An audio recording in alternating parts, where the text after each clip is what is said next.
காதோடு நான் கதை சொல்லுவேன். கதை சொல்வது Priya. Hi friends, welcome back to my channel. இன்றைக்கும் நான் உங்களுக்காக ஒரு க்ரைம் த்ரில்லர் நாவலோடு தான் வந்திருக்கிறேன். ப்ளீஸ் ஃப்ரெண்ட்ஸ், சப்ஸ்கிரைப் பண்ணிவிட்டு கேளுங்கோ. எல்லா வீடியோலையும் கேட்குறேன்னு கூற நினைக்க வேண்டாம். நான் சொன்ன மாதிரி கேட்டால் தான் கிடைக்கும். ப்ளீஸ் சப்ஸ்கிரைப் பண்ணிவிட்டு கேளுங்கோ. இன்னும் கதைச்சு எங்களோட டைமை நாங்கள் வேஸ்ட் பண்ணாமல் வாங்கோ கதைக்குள்ளே போகலாம். அத்தியாயம் 1. விடியற்காலை 3 மணி. கரிசல்பாக்கம் போலீஸ் ஸ்டேஷனுக்கு முன்பாய் சிமெண்ட் லோடு ஏற்றிய அந்த லாரி புயல் வேகத்தில் புழுதி பறக்க வந்து கிரீச்சென்ற சத்தத்தோடு பிரேக்கிட்டு நின்றது. கழுத்துக்கு மஃப்ளர் சுற்றிய அந்த டிரைவர் லாரியிலிருந்து குதித்து பதட்டமாய் ஸ்டேஷனுக்கு ஓடினார். சென்ட்ரி கான்ஸ்டபிள் ஒருவர் ஸ்டூலில் உட்கார்ந்தபடி கோழி தூக்கம் போட்டு கொண்டிருக்க டிரைவர் வியர்த்து வழியும் முகத்தோடு இன்ஸ்பெக்டரின் அறைக்குள் எட்டி பார்த்தார். இன்ஸ்பெக்டர் குணசேகர் காக்கி யூனிஃபார்முக்கு விடுதலை கொடுத்துவிட்டு பனியன் லுங்கியோடு நாட்காலிக்குள் தளர்வாய் உட்கார்ந்து கண்களை மூடியிருந்தார். தலைக்கு மேல் ஹரப்பா மொஹஞ்சதாராவிலிருந்து கொண்டு வரப்பட்ட தினுசில் இருந்த ஃபேன் யோசித்து யோசித்து சுற்றி கொண்டிருந்தது. டிரைவர் குரல் கொடுத்தார். சார். இன்ஸ்பெக்டர் குணசேகர் சற்றென்று விழித்து கொண்டு நாட்காலில் நிமிர்ந்து உட்கார்ந்தார். தூக்கம் கெட்ட சிவப்பு விழிகளோடு லாரி டிரைவரை ஏறிட்டார். என்ன சார்? நான் ஒரு லாரி டிரைவர். என் பேர் காசி. என்ன விஷயம் சொல்லு. ஒரு கொட்டாவி விட்டுக்கொண்டே குணசேகரன் கைகளை உயர்த்தி சோம்பல் முறித்தார். ஒரு ஆக்சிடென்ட் நடந்து போச்சு சார். குணசேகரனின் கொட்டாவி பாதியிலேயே நின்றது. என்னது, ஆக்சிடெண்டா? ஆமாம் சார். ஒரு டாடா சுமோ கார் புளிய மரத்தில் மோதி 8 பேர் ஸ்பாட்லே அவுட் சார். நாட்காலியை தள்ளி கொண்டு எழுந்தார் குணசேகர். ஆக்சிடென்ட் ஸ்பாட் எது? இங்கிருந்து 4 கிலோமீட்டர் தள்ளி இருக்கிற கருவேலங்குள குப்பம் வளைவில் சார். எப்படி நடந்தது இந்த ஆக்சிடெண்ட்? அந்த ஒரு அரை மணி நேரத்துக்கு முன்னாடி நடந்திருக்கும் போல தெரியுது சார். ஆள் நடமாட்டம் இல்லாத ஏரியா அது. ஆக்சிடென்ட் நடந்தது யாருக்குமே தெரியல சார். நான் தான் லாரியை நிப்பாட்டி ஹெட்லைட் வெளிச்சத்தை அடித்து யாராவது பொழைச்சிருக்காங்களான்னு பார்த்தேன். யாரோரும் உயிரோடு இருக்கிற மாதிரி தெரியல. மேற்கொண்டு என்ன செய்யறதுன்னு தெரியாததால் உங்களுக்கு தகவல் கொடுக்க வந்தேன் சார். குணசேகர் பரபரவென்று யூனிஃபார்மிற்குள் நுழைந்து கொண்டே பக்கத்து அறையை எட்டி பார்த்து குரல் கொடுத்தார். கந்தசாமி எழுந்து வந்தார். சார். தூக்க கலக்கத்தில் ரைட்டர். ரோந்து போயிருக்கின்ற எஸ்ஐயையும் கான்ஸ்டபிள்களையும் வந்துட்டாங்களா? வரல சார். சரி, ஜீப்பை ரெடி பண்ணு. கருவேலங்குப்பம் வளைவில் ஒரு மோசமான ஆக்சிடெண்டாம். 8 பேர் ஸ்பாட்டில் போயிட்டாங்களாம். நான் ஜீப்பை எடுத்துக்கிட்டு ஸ்பாட்டுக்கு போகிறேன். எஸ்ஐ வந்தால் தகவல் சொல்லி அனுப்பி வை. அப்படியே ஹாஸ்பிட்டலுக்கும் ஃபோன் பண்ணி வேன் அனுப்ப சொல்லிடு. Yes sir. அந்த லாரி டிரைவரோட பேர், அட்ரஸ், லாரி நம்பர் எல்லாத்தையும் டீட்டெயிலாக எழுதி வாங்கிட்டு அனுப்பிடு. Yes sir. குணசேகரன் யூனிஃபார்முக்குள் முழுமையாய் தன்னை திணித்து கொண்டு வெளியே வந்தார். வாசலில் சாயம் போன அந்த ஜீப் கனைத்தபடி காத்திருந்த தாவி ஏறினார். குளிர்காற்றை வெட்டி கொண்டு ஜீப் பறந்தது. 5 நிமிஷம் கருவேலங்குப்பம் வளைவு வந்தது. ரோட்டோரமாய் ஒரு தனியார் பயண பஸ்ஸும் 2 கார்களும் தெரிந்தன. பஸ் பயணிகளில் சில பேர் புளியமரம் அருகே நின்றபடி பேசிக் கொண்டிருந்தார்கள். ஜீப்பை பார்த்ததும் கும்பலில் இருந்த ஒருவர் குரல் கொடுத்தார். போலீஸ் வந்தாச்சு. குணசேகர் ஜீப்பை விட்டு இறங்கும் போதே மசமசப்பான இருட்டில் அந்த காட்சியின் கொடூரம் கண்களுக்குள் ஒரு ஊசி மாதிரி பாய்ந்தது. டாடா சுமோ புளியமரத்தின் அடிப்பாகத்தில் சொருகி கொண்டு நசுங்கிய டால்கம் பவுடர் டப்பா மாதிரி தெரிய காரின் சில பாகங்கள் தீப்பிடித்து பெட்ரோல் வாசனையோடு புகைந்து கொண்டிருந்தன. ஒரு பெண்ணின் உடல் அடிமரக்கிளையில் சிக்கி கொண்டு சலனமில்லாமல் தொங்கியது. வாகனங்களின் ஹெட்லைட் வெளிச்சத்தில் இரத்தக்கரை படிந்த லக்கேஜுகள் சிதைந்து கிடந்தன. குணசேகர் பக்கத்தில் போய் காரின் நசுங்கிய பகுதிகளை எட்டி பார்த்தார். இரத்தத்தில் நனைந்த உடல்கள் விதவிதமான போஸ்களில் தெரிந்தன. எண்ணினார். மொத்தம் 8 உடல்கள். 4 ஆண்கள், 4 பெண்கள். கும்பலில் இருந்த 2 இளைஞர்கள் இன்ஸ்பெக்டர் குணசேகருக்கு முன்பாய் வந்து நின்றார்கள். சார், உடல்களை எடுத்து வெளியே கிடத்தி பார்த்தா தான் உயிர் இருக்கா போயிருக்கான்னு தெரியும். நீங்க சரின்னு சொன்னா போதும், உடல்களை வெளியே எடுக்க நாங்க ஹெல்ப் பண்றோம். குணசேகர் தலையசைக்க 2 இளைஞர்களும் பரபரவென்று செயல்பட்டார்கள். மரத்தின் கிளையில் தொங்கிக் கொண்டிருந்த பெண்ணின் உடலை கீழே இறக்கி முதலாய் கிடத்தி விட்டு காரின் இடுபாடுகளை அகற்றி ஒவ்வொரு உடலாய் கொண்டு வந்தார்கள்.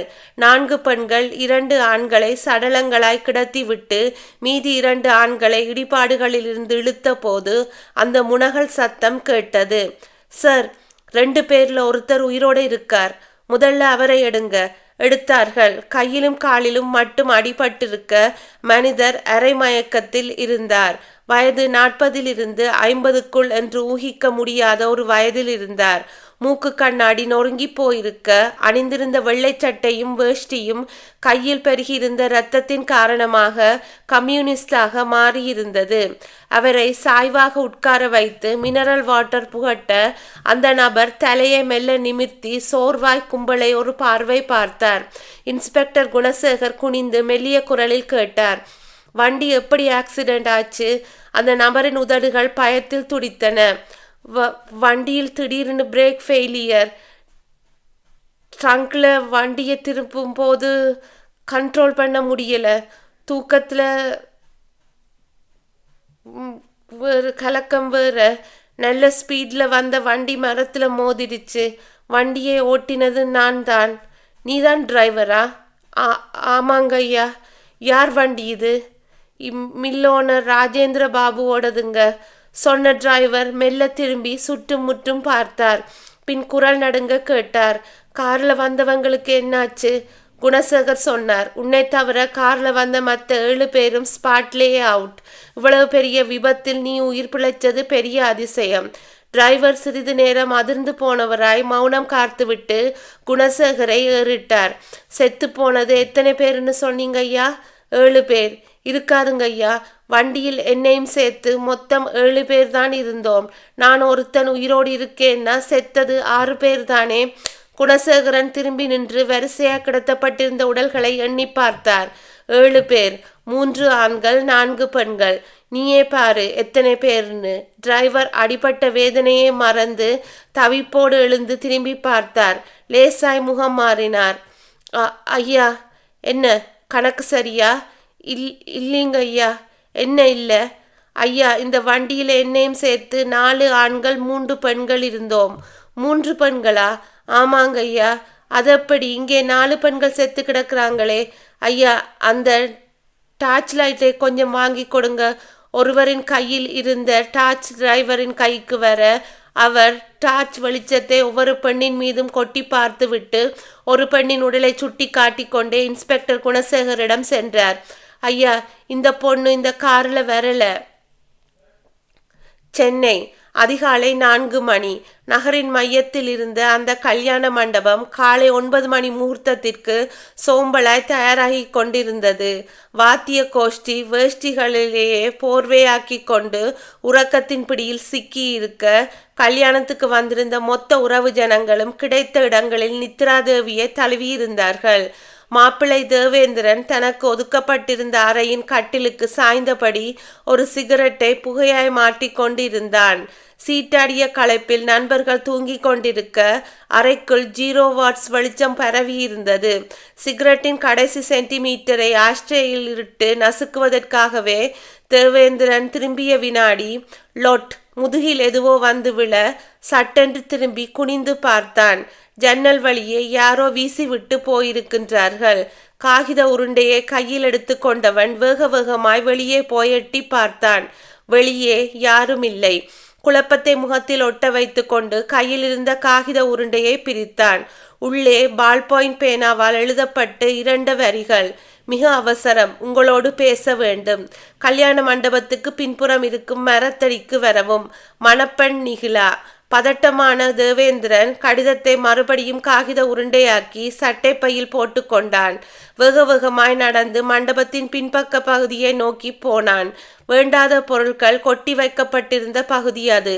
வேப்ப மரம் ஒன்று கிளைகளை பரப்பி கொண்டு இருட்டில் அடர்த்தியாய் தெரிய மரத்துக்கு பின்னால் பட்டுப்புடவை அசைந்தது. காற்றில் மல்லிகை மணத்தது. பக்கத்தில் போனான் தேவேந்திரன். கூப்பிட்டான், நிகிலா. மெல்ல பட்டுப்புடவை திரும்பியது. அது நிகிலா இல்லை, ஒரு ஆண்முகம். பெரிதாய் மீசை வைத்த முகம். அந்த உருவத்தின் வலது கையில் ஒரு அடி நீளத்தில் கத்தி ஒன்று அந்த இருட்டிலும் மினுமினுத்தது. தேவேந்திரனின் கால்கள் பூமியோடு ஒட்டி கொண்டன. அத்தியாயம் 2. தேவேந்திரனின் கால்கள் பூமியோடு ஒட்டிக்கொண்டு மேலே எழும்ப மறுக்க விழிகள் பயத்தில் உறைந்து போய் கத்தியோடு நின்றவனை பார்த்தன. நீ நீ யாரு? சாகப்போகிற நீ அதை தெரிஞ்சுக்கிட்டு என்ன பண்ண போற? அடிக்குரலில் பற்களை கடித்து கொண்டே சொன்னவன் சற்றும் எதிர்பாராத ஒரு வினாடியில் தன் கையில் வைத்திருந்த அந்த ஓரடி நீள கத்தியை தேவேந்திரனின் அடிவயிற்றில் சொருகி ஒரு இழுப்பு இழுத்தான். இரத்தம் பிரிட்டு அடிக்க தேவேந்திரன் வயிற்றை பிடித்து கொண்டு அப்படியே இரண்டாய் மடங்கி உட்கார்ந்து பின் அப்படியே மெல்லாந்தான். இரத்தத்தில் நனைந்த கத்தியை போர்த்தி இருந்த பட்டுச்சேலையில் துடைத்து கொண்டு இருட்டில் பின்வாங்கி நடந்து கல்யாண மண்டபத்தின் கடைசி பகுதிக்கு வந்து காம்பவுண்ட் சுவரில் தொற்றி ஏறி மறுபக்கம் குதித்தான். கார்ப்பரேஷன் விளக்குகள் ஒத்துழையாமை இயக்கத்தை நடத்தியதன் விளைவு சாலை இருண்டு போயிருக்க குப்பை தொட்டிக்கு அருகே அந்த கவாஸ்கி பைக் ஒரு குதிரை மாதிரி தெரிந்தது. ஏறி உட்கார்ந்து கிக்கரை உதைக்க உள்ளேன் ஐயா என்று சொல்லியபடி என்ஜின் மொத்தமும் புக் புக் என்று சிரித்தது. சேலையை சுருட்டி வீசிவிட்டு ஆக்சிலேட்டரை முறுக்கினான். ஒரு மின்னல் துணுக்கு மாதிரி பைக் பாய்ந்தது. 4 நிமிஷத்தில் 5 கிலோமீட்டர் பயணம். ரோட்டின் வளைவில் ஒரு டெலிபோன் பூத்தை பார்த்ததும் நின்றது. பைக்கை ஸ்டாண்டிட்டு வைத்துவிட்டு பூத்துக்குள் நுழைந்தான். ₹1 நாணயத்தை தயாராக வைத்து கொண்டு ரிசீவரை எடுத்து கொண்டு டயல் செய்தான். மறுமுனையில் ரிங் போய் ரிசீவர் எடுக்கப்பட்டது. ஹலோ. குரல் கேட்டதும் ₹1 நாணயத்தை பூத்தின் வாயில் திணித்துவிட்டு குரல் கொடுத்தான். யார் பேசுறது? இன்னைக்கு மே 1ஆம் தேதி, மே தினம். நீ சொன்ன மாதிரியே மே தினத்தை சிவப்பாக கொண்டாடி விட்டேன். தேவேந்திரன் இந்த நிமிஷம் கல்யாண மாப்பிள்ளை கிடையாது. இன்னும் கொஞ்ச நேரத்தில் போலீஸ் மரியாதைக்கு போஸ்ட்மார்ட்டத்துக்கு போகிற பாடி. சந்தேகமே வேண்டாம், தேவேந்திரன் இறந்து விட்டான். ஒரு அடி நீளக்கத்தி காரியத்தை கச்சிதமாகவே பண்ணியிருக்கு. சாயந்தர பேப்பர்ல எல்லாம் விவரமாய் வரும், படிச்சுக்கோ. ராத்திரி முழுக்க தூக்கம் இல்லை. நான் போய் தூங்கி ரெஸ்ட் எடுக்கணும். ராத்திரிக்கு வந்து உன்னை பார்க்கின்றேன். ரிசீவரை கொக்கியில் மாட்டிவிட்டு வெளியே வருவதற்காக பூத் கதவை திறந்தான் அவன். இருதயத்தில் தோட்டா பாய்ந்த மாதிரியான உணர்ச்சி. வெளியே அந்த இன்ஸ்பெக்டர் நின்றிருந்தார். ஐயா, இந்த பொண்ணு கார்ல வரல. டிரைவர் சொன்னதும் இன்ஸ்பெக்டர் குணசேகர் முகம் பூராவும் திகைப்பை பூசிக்கொண்டு நிமிர்ந்தார். நீ என்ன சொல்ற? ஆமாங்க ஐயா, இந்த பொண்ணு வேற யாரோ. குணசேகர் டிரைவரின் கையில் இருந்த டார்ச்சை வாங்கி அந்த பெண்ணின் முகத்தில் வெளிச்சத்தை உமிழ்ந்து பார்த்தார். முகம் சிதைந்து இரத்த களரியாய் தெரிந்தது. உடுத்தி இருந்த சேலையில் திட்டு திட்டாய் உறைந்து போன இரத்தம். உடல்களை வெளியே எடுத்து போட உதவி செய்த 2 இளைஞர்களில் ஒருவன் குணசேகரிடம் சொன்னான். சார், அந்த பொண்ணோட உடல் மரக்கிளையில் தொங்கிக் கொண்டிருக்கும் போதே எனக்கு சந்தேகம் சார். விபத்துக்குள்ளான எல்லோரும் காருக்குள்ளே சிக்கி இருக்கும் போது அந்த பெண்ணோட உடல் மட்டும் எப்படி மரக்கிளையில் மாட்டி இருக்கும்னு நினைச்சேன். நான் சந்தேகப்பட்டது சரியாயிடுச்சு சார். ஆக்சிடென்ட் நடக்கிறதுக்கு முந்தியே இந்த பெண்ணோட பாடியை யாரோ கொண்டு வந்து இந்த மரத்தோட கிளையில் தொங்க விட்டுட்டு போயிருக்கணும். குணசேகர் மறுபடியும் டிரைவரிடம் திரும்பி கேட்டார். உன் பேர் என்ன? லிங்கையா. கார் யாரோடதுன்னு சொன்ன? அவர் பேர் ராஜேந்திர பாபு, மில்லர். ஆந்திரே பார்டரில் இருக்கின்ற சிராலா சொந்த ஊர். ஆக்சிடெண்ட்ல செத்து போனவங்க யார் யாரு? ஐயா, இவங்க எல்லோருமே ராஜேந்திர பாபுவோட ஃப்ரெண்ட்ஸுங்க. 3 நாளைக்கு முந்தி சீராலாவில் மின்னொன்னை கட்டுறது விஷயமா வந்தாங்க. 3 நாள் இருந்து பேசிட்டு புறப்படும் போது இவங்க இந்த ஹாம்டா வேண்டாம் திடீர்னு ரிப்பேர் ஆயிடுச்சு. அதனால் ராஜேந்திர பாபு தன்னோட டாடா சுமோ காரை கொடுத்து அனுப்பினார். நல்ல கண்டிஷனோட இருந்த வண்டி இந்த கார்னரில் திரும்பும் போது அவுட் ஆஃப் கண்ட்ரோல் ஆயிடுச்சு. வண்டி தரிகட்டு போய் 80 மைல் வேகத்தில் புளிய மரத்து மேலே பாஞ்சிடுச்சு. விபத்தில் சிக்கி இருக்கிறவங்க 6 பேரும் ஹஸ்பண்ட் அண்ட் ஒய்ஃபா? ஆமாங்க ஐயா. இவங்க பேர் அட்ரஸ் எல்லாம் தெரியுமா? ஒருத்தர் பேர் தான் தெரியும், ராமச்சந்தர். பெசன்ட் நகர் கலாஷேத்ரா காலனியில் வீடு. டிரைவர் லிங்கையா சொல்லி கொண்டிருக்கும் போதே ஒரு ஆம்புலன்ஸ் வேனும் ஒரு ஃபாரன்சிக் ஜீப்பும் ஹெட்லைட் வெளிச்சங்களோடு வேகமாய் வந்து நின்றன. சப் இன்ஸ்பெக்டர் கார்வண்ணம் நின்ற ஜீப்பினின்று குதித்து இன்ஸ்பெக்டர் குணசேகரனை நோக்கி வந்தார். சல்யூட் ஒன்றை கொடுத்துவிட்டு சொன்னார், சார், ஆம்புலன்ஸ் ஃபாரன்சிக் ரெண்டுமே ஃபோன் பண்ணி கையோடு கூட்டி வந்து விட்டேன். டாக்டர் வந்திருக்கிறாரா? டாக்டர் கிரிதருக்கு ஃபோன் பண்ணினேன். அவைலபிளாக இருந்தார். அவரையும் அழைச்சிட்டு வந்துட்டேன். கார்வண்ணன் சொல்லி கொண்டிருக்கும் போதே டாக்டர் கிரிதர் மின்னும் வழுக்கை தலையோடு கையில் மெடிக்கல் கிட்டுமாய் வந்தார். வாங்க டாக்டர். ஸ்பாட் டெத் எத்தனை பேர்? 6 பேர். கணவன் மனைவி 3 ஜோடி. ஒரு பெண்ணோட மரணத்தில் மட்டும் சந்தேகம். Driver miracle escape. கையிலையும் காலிலையும் மட்டும் லேசாய் அடி. டிரைவரை பார்த்து ட்ரீட்மெண்ட் கொடுத்துட்டு அதுக்கப்புறமா இந்த பொண்ணை பாருங்க டாக்டர். டாக்டர் கிரிதர் டிரைவர் லிங்கையாவின் காயங்களுக்கு மருந்திட்டு விட்டு மற்ற உடல்களை பார்த்து விட்டு அந்த பெண்ணின் உடலுக்கு பக்கத்தில் வந்து நின்றார். குணசேகரனின் கையில் இருந்த டார்ச் வெளிச்சத்தை கொட்டி இருக்க டாக்டர் குத்துக்காலிட்டு உட்கார்ந்து பெண்ணின் உடலை மெல்ல புரட்டினார். முகமே தெரியாத அளவுக்கு உறைந்து போன ரத்தம். கழுத்து பகுதியில் ஆழமாய் கரிஞ்சுவப்பாய் 3 அங்குல நீளத்திற்கு ஒரு காயம். டாக்டர் கிரிதர் குணசேகரிடம் நிமிர்ந்தார். உங்க சந்தேகம் சரிதான். இந்த பெண் இந்த விபத்தில் இறந்திருக்க முடியாது. காரணம், ரத்தம் உறைஞ்சு போயிருக்கிற கண்டிஷன். இந்த பெண் உயிரை விட்டு குறைந்தபட்சம் 6 மணி நேரமாவது ஆயிருக்கணும். கழுத்தில் இருக்கிற காயத்தை பார்க்கிறப்ப இது ஒரு கொலையாயிருக்க வாய்ப்பு அதிகம். முகம் பூராவும் பிளட்டா இருக்கே டாக்டர். கழுத்து காயத்திலிருந்து வழிந்த ரத்தம் முகம் பூராவும் பரவி உறைஞ்சு போயிருக்கலாம். இப்போ வாஷ் பண்ணி பார்த்துடலாம். Get me some formalin. ஒரு ஃபாரன்சிக் நபர் பிளாஸ்டிக் ஜக்கில் ஃபார்மலினும் ஒரு நைலான் பிரஷும் கொண்டு வந்து கொடுக்க டாக்டர் கிரிதர் அதை வாங்கி பிரஷால் ஃபார்மலினை தொட்டு அந்த பெண்ணின் முகத்தில் படிந்திருந்த இரத்தத்தை துடைக்க ஆரம்பித்தார். துடைக்க திடுக்கிட்டார். இரத்தத்தோடு சதையும் சேர்ந்து பிரியாய் வந்தது. மூக்கு பாதி சிதைந்து போயிருக்க கண்கள் இருக்க வேண்டிய இடத்தில் 2 குழிகள் தெரிந்தன. பல்வரிசை கருப்பாய் துருத்தி கொண்டு தெரிந்தது. டாக்டர் கர்ச்சீப்பால் முகத்தை பொத்தி கொண்டு எழுந்தார். ஏதோ ஒரு ரசாயன பொருளை உபயோகப்படுத்தி முகம் அடையாளம் தெரியாதபடிக்கு சிதைச்சிருக்காங்க. Very very cruel murder. Inspector Gunasekar கையில் இருந்த டார்ச்சை அந்த பெண்ணின் உடம்பின் மற்ற பாகங்களில் அடித்து பார்த்தார். வலது உள்ளங்கைக்கு டார்ச் வெளிச்சம் வந்த போது நின்றது. உள்ளங்கையின் மையத்தில் ஏதோ எழுத்துக்கள் பளிச்சிட்டன. டாக்டர், பாடியோட உள்ளங்கையில் ஏதோ எழுதியிருக்கு, பார்த்தீங்களா? டாக்டர் டார்ச் வெளிச்சத்தில் உள்ளங்கையை பார்த்தார். ஆங்கில எழுத்துக்கள். ஐ லவ் யூ ஜிஜி. டாக்டர் அந்த எழுத்துக்களை தேய்த்து பார்த்துவிட்டு குணசேகரனை ஏறிட்டார். பச்சை குத்தி இருக்கா? இது ஏதோ காதல் விவகாரம் போல் இருக்கு. அந்த ஜிஜி யாருன்னு தெரிஞ்சாதான் பெண் யாருன்னு தெரியும்.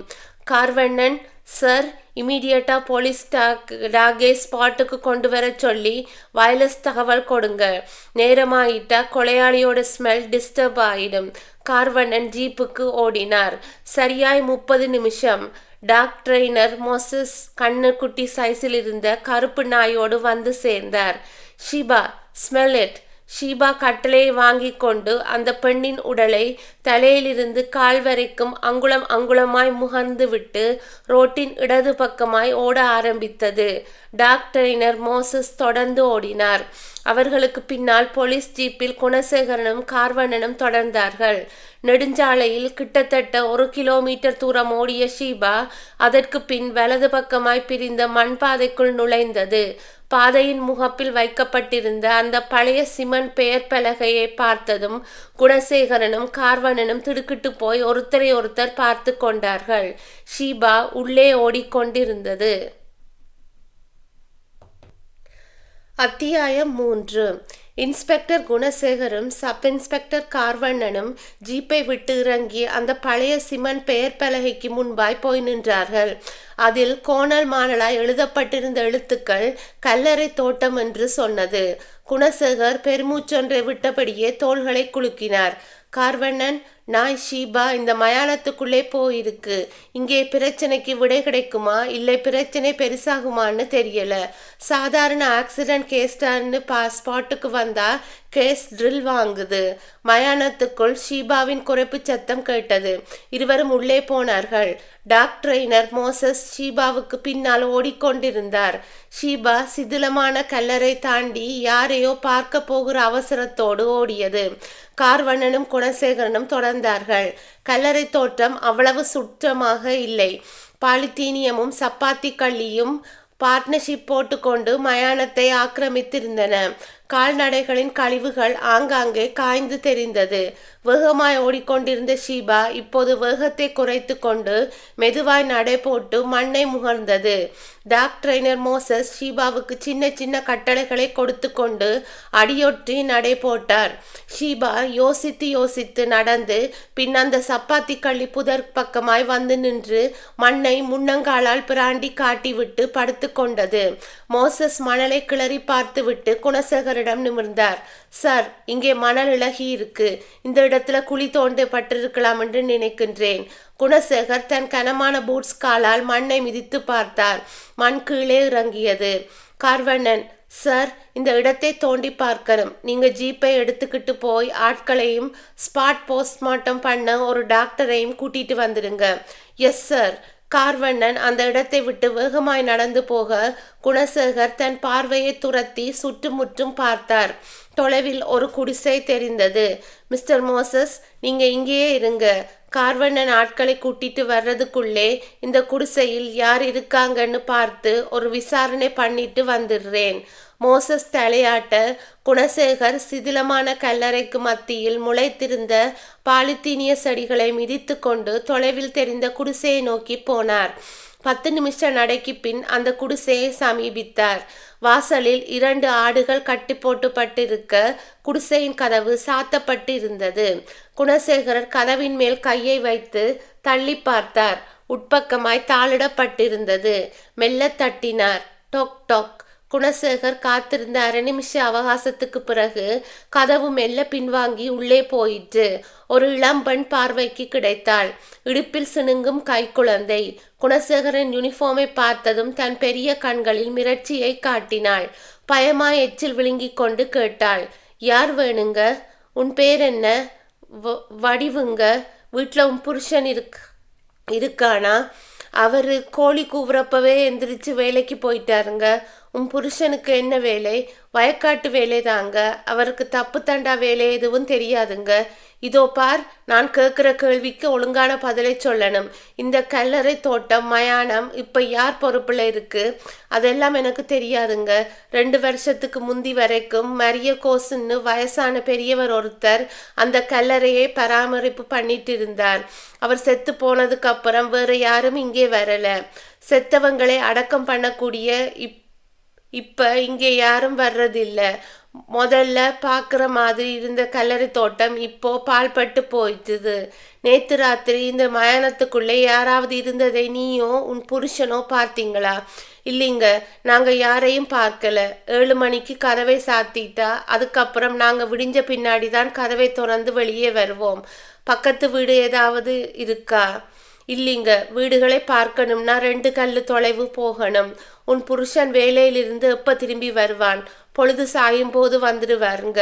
பயத்தோடு சொன்னவனை குணசேகர் மேலும் சில நிமிஷங்கள் விசாரணை நடத்திவிட்டு மோசஸ் இருந்த இடத்திற்கு திரும்ப வந்தபோது சப் இன்ஸ்பெக்டர் கார்வண்ணன் 2 ஆட்களோடும் டாக்டர் ஒருவரோடும் வந்து காத்து கொண்டிருந்தார். கேட்டார், சார், தோண்டிடலாமா? ஆரம்பிங்க. குணசேகர் தலையசைத்ததும் ஆட்கள் மண்வெட்டிகளோடும் கடற்பாறைகளோடும் களத்தில் இறங்கினார்கள். மண் வேக வேகமாய் தோண்டப்பட்டு ஓரமாய் குவிக்கப்பட்ட குழி வாயை திறக்க ஆரம்பித்தது. குழியின் ஆழம் 3 அடியை தொட்ட போது மண்ணோடு சேர்ந்து பிசையப்பட்ட வேஷ்டியும் சட்டையும் இரத்த கரையோடு வெளிப்பட அதை எடுத்து மேலே போட்டுவிட்டு மறுபடியும் 2 அடி ஆழம் தோண்டிய போது உடலின் முதுகு பாகம் பார்வைக்கு கிடைத்தது. மண்ணை பரபரவென்று விலக்கிவிட்டு உடலை இழுத்தார்கள். கொஞ்சம் கொஞ்சமாய் உடல் மேலே வந்தது. கெடாத திடகாத்திரமான உடல். இளைஞனின் நெற்றியில் விழுந்திருந்த கத்தி குத்து காயம் ஒரு ஆழமான குழி மாதிரி தெரிந்தது. யார் இவன்? குணசேகர் குனிந்து இளைஞனின் உடலை மும்முரமாய் பார்த்து கொண்டிருக்க குழிவெட்டிய 2 பேரில் ஒருவன் கூப்பிட்டான். ஐயா! திரும்பினார். என்ன? இதுவும் குழிக்குள்ளே இருந்ததுங்க ஐயா. அவன் நீட்டியதை வாங்கி பார்த்தார். அது ஒரு சிறிய பாக்கெட் டைரி. ஒட்டியிருந்த மண்ணை துடைத்துவிட்டு முதல் பக்கத்தை புரட்டினார். முகம் வியப்புக்கு போக பார்வை ஆணியடித்த மாதிரி அந்த பக்கத்திலேயே நிலைத்து நின்றது. டெலிஃபோன் பூத்திலிருந்து வெளிப்பட்ட அவன் வெளியே இன்ஸ்பெக்டர் ஒருவரை நின்றிருப்பதை பார்த்ததும் ஒரு வினாடி முகம் இருண்டு மறுவினாடியே இயல்புக்கு வந்தான். இன்ஸ்பெக்டர் கேட்டார். டெலிஃபோன் ஒர்க் பண்ணுதா? பண்ணுது சார். நேற்று பூராவும் இந்த ஃபோன் அவுட் ஆஃப் ஆர்டர். இன்னைக்கு சரி பண்ணிட்டாங்க போலிருக்கு. இன்ஸ்பெக்டர் சொன்னதை கேட்டு புன்னகையோடு தலையசைத்து கொண்டு நடக்க முயன்றவனை இன்ஸ்பெக்டரின் குரல் மறுபடியும் ஒலித்து அவனை நிறுத்தியது. ஒரு நிமிஷம் மிஸ்டர். அவன் நின்றான். இன்ஸ்பெக்டர் ஏறிட்டார். இதுக்கு முன்னாடி உங்களை எங்கேயோ பார்த்த மாதிரி இருக்கே. உங்கள் நேட்டிவ் பிளேஸ் எது? இதே சென்னை தான். உங்கள் பேரு? உண்மையான பேரை மறைத்து விட்டு சிவராமகிருஷ்ணன் என்றான். வேலைக்கு போறீங்களா இல்லை பிஸ்னஸா? பிஸ்னஸ். என்ன பிஸ்னஸ்? அவன் எரிச்சலாய் பார்த்தான். என்ன சார் இது? ஏதோ ஒரு குற்றவாளியை விசாரிக்கிற மாதிரி விசாரணை பண்ணிக்கிட்டு இருக்கிறீங்க. இன்ஸ்பெக்டர் புன்னகைத்தார். நீங்க குற்றவாளியா இல்லையான்னு தெரிஞ்சுக்கத்தான். என்ன சார் விளையாடுறீங்களா? நான் ஒரு டீசெண்டான ஃபேமிலியே சேர்ந்தவன். அப்படி இருந்தா சந்தோஷந்தான். அது சரி, நீங்க இப்போ யாருக்கு ஃபோன் பண்ணீங்கன்னு தெரிஞ்சுக்கலாமா? அது என்னோட பர்சனல் மேட்டர். நான் யாருக்கு ஃபோன் பண்ணினேங்கிறதை உங்ககிட்ட சொல்ல வேண்டிய அவசியம் இல்லை. சாரி மிஸ்டர், உங்கள் மாதிரியான இளைஞர்கள் சிலர் டெலிஃபோன் பூத்தில் இருந்து ஃபோன் பண்ணி வெடிகுண்டு புரளிகளை கிளப்பி விடுறாங்க. அவங்களை பிடிக்கிறதுக்காகத்தான் இப்படி ஒரு அதிரடியான போலீஸ் நடவடிக்கை. சிட்டியில் இருக்கிற எல்லா டெலிஃபோன் பூத்துகளையும் கடந்த 2 நாளாக இப்படித்தான் வாட்ச் பண்ணி கொண்டு இருக்கிறோம். நீங்கள் இப்போ எந்த நம்பருக்கு ஃபோன் பண்ணி பேசுனீங்களோ அந்த நம்பரை நோட் பண்ணி கொடுங்க. அந்த நம்பருக்குரிய நபர் யாருன்னு அட்ரஸ் என்னங்கிறதையும் சொல்லுங்க. நான் வெரிஃபை பண்ணிவிட்டு உங்களை அனுப்புறேன். அவனுக்கு நெற்றி வியர்த்து பிசுபிசுத்தது. வாயீரம் காய்ந்து உலர்ந்து போயிருந்தது. இன்ஸ்பெக்டரை புன்னகை பெரிதாயிற்று. தப்பு பண்ணினவங்களுக்கு தான் இப்படி வேர்க்கும். உங்க டெலிஃபோன் நம்பர் தர்றீங்களா? அவன் இன்ஸ்பெக்டருக்கு பதில் சொல்லாமல் சுற்றும் முற்றும் பார்த்தான். அந்த காலை நேரத்தில் சாலையில் ஜன நடமாட்டம் அறவே காணாமல் போயிருக்க அவன் தன் இடுப்புக்கு கையை கொண்டு போய் அங்கே ஒளித்து வைத்திருந்த கத்தியை எடுத்தான். அத்தியாயம் 4. அவன் கையில் கத்தி முளைத்து தன் மார்பை நோக்கி அது உயர்த்தப்பட்டதும் இன்ஸ்பெக்டர் அந்த ஒரு வினாடிக்கும் குறைவான நேரத்தில் உஷார் நிலைக்கு வந்து கத்தியை பிடித்திருந்த அவனுடைய கையின் மணிக்கட்டை ரப்பென்று உடும்பாய் பற்றி கொண்டார். உன்னை மாதிரி எத்தனை பேரை பார்த்துருப்பேன். உன் கையால் கத்தி குத்தை வாங்கி செத்து போகிறதுக்காகவா காக்கி யூனிஃபார்ம் போட்டுட்டு வந்திருக்கேன்? கத்தியை போடுறா கீழே. இன்ஸ்பெக்டர் அவனுடைய மணிக்கட்டை முறுக்க ஒரு நிமிஷ போராட்டத்திற்கு பின் கத்தி உதிர்ந்தது. பிளாட்பார கல்லில் பட்டு தெரித்து பக்கத்தில் ஓடிக்கொண்டிருந்த ஏரிக்குள் விழுந்தது. 2 பேருக்கும் இப்போது கைகலப்பு ஆரம்பமாக அவன் வேகமாய் இயங்கினான். வலது கை முஷ்டி இன்ஸ்பெக்டரின் அடிவயிற்றில் ஒரு இடியாய் இறங்க அவர் வலியை ஜீரணித்து கொள்ள முடியாமல் சுருண்டு விழுந்தார். விழுந்தவரின் முகத்தில் அவனுடைய பூட்ஸ் கால் ஆக்ரோஷமாய் பதிந்து நசுக்க இன்ஸ்பெக்டரின் கடைவாயிலும் இரத்தமுடனே தெரித்து கோடுகளாய் வழிந்தது. தூரத்தில் யாரோ 2 பேர் ஓடிவர அவன் இன்ஸ்பெக்டரை காலால் உதைத்து உருட்டிவிட்டு தன் பைக்கை நோக்கி ஓடிப்போய் மேலே பரவி கிக்கரை மிதிக்க பைக் உயிர் பிடித்து கொண்டு சைலன்சரின் புகை தள்ளியது. ஆக்சிலேட்டரை வேகமாய் முறுக்கி துப்பாக்கியிலிருந்து வெளிப்பட்ட தோட்டாவாய் மாறியது பைக். கண்ணிமைக்கின்ற நேரம் கூட இல்லை. பைக் அந்த வளைவில் திரும்பி மறைந்து விட ஓடி வந்த அந்த 2 பேரும் இன்ஸ்பெக்டருக்கு பக்கத்தில் குனிந்தார்கள். எழுப்பி உட்கார வைத்தார்கள். 2 பேரும் காலை நேர ஜாக்கிங் சூட்டில் இருந்தார்கள். யார் சார் அவன்? இன்ஸ்பெக்டர் ரத்தம் வழியும் வாயோடு மூச்சிறைத்து கொண்டே சொன்னார். அவர் யாருன்னு தெரியல, ஆனா தப்பான ஆள். ஒரு கல்யாண மண்டபத்துக்குள்ளே இருந்து பின்பக்க காம்பவுண்ட் சுவரேறி ரோட்டு பக்கத்தில் குதிச்சவனை நான் தூரத்தில் இருந்து பார்த்து ஃபாலோ பண்ணிட்டு வந்தேன். இந்த பூத்துக்குள்ளே யாருக்கோ ஃபோன் பண்ணிட்டு இருந்தான். ஃபோன் பண்ணிட்டு வெளியே வந்தவனை மடக்கி விசாரணை பண்ணிக்கிட்டு இருக்கும் போது குத்துறதுக்காக கத்தியை எடுத்துக்கிட்டான். அவனை ஹேண்டில் பண்ணி பிடிக்கிறதுக்குள்ளே என்னை தாக்கிட்டு ஓடிட்டான். இன்ஸ்பெக்டர் பேசிக்கொண்டே எழ முயன்றார். முடியவில்லை. அடிவயிற்றில் வலி தெறித்து நரம்புகள் சுருண்டன. அப்படியே சாய்ந்து கொண்டவர் அந்த 2 பேர்களையும் ஏறிட்டார். ப்ளீஸ், எனக்காக ஒரு உதவி செய்ய முடியுமா? சொல்லுங்க சார். அவசர போலீஸுக்கு உடனே ஃபோன் பண்ணி விஷயத்தை தெரியப்படுத்துங்க. என்னோட பேர் கிஷோர். கிரைம் பிரான்ச்சில் இன்ஸ்பெக்டராக இருக்கேன். அதையும் மென்ஷன் பண்ணுங்க.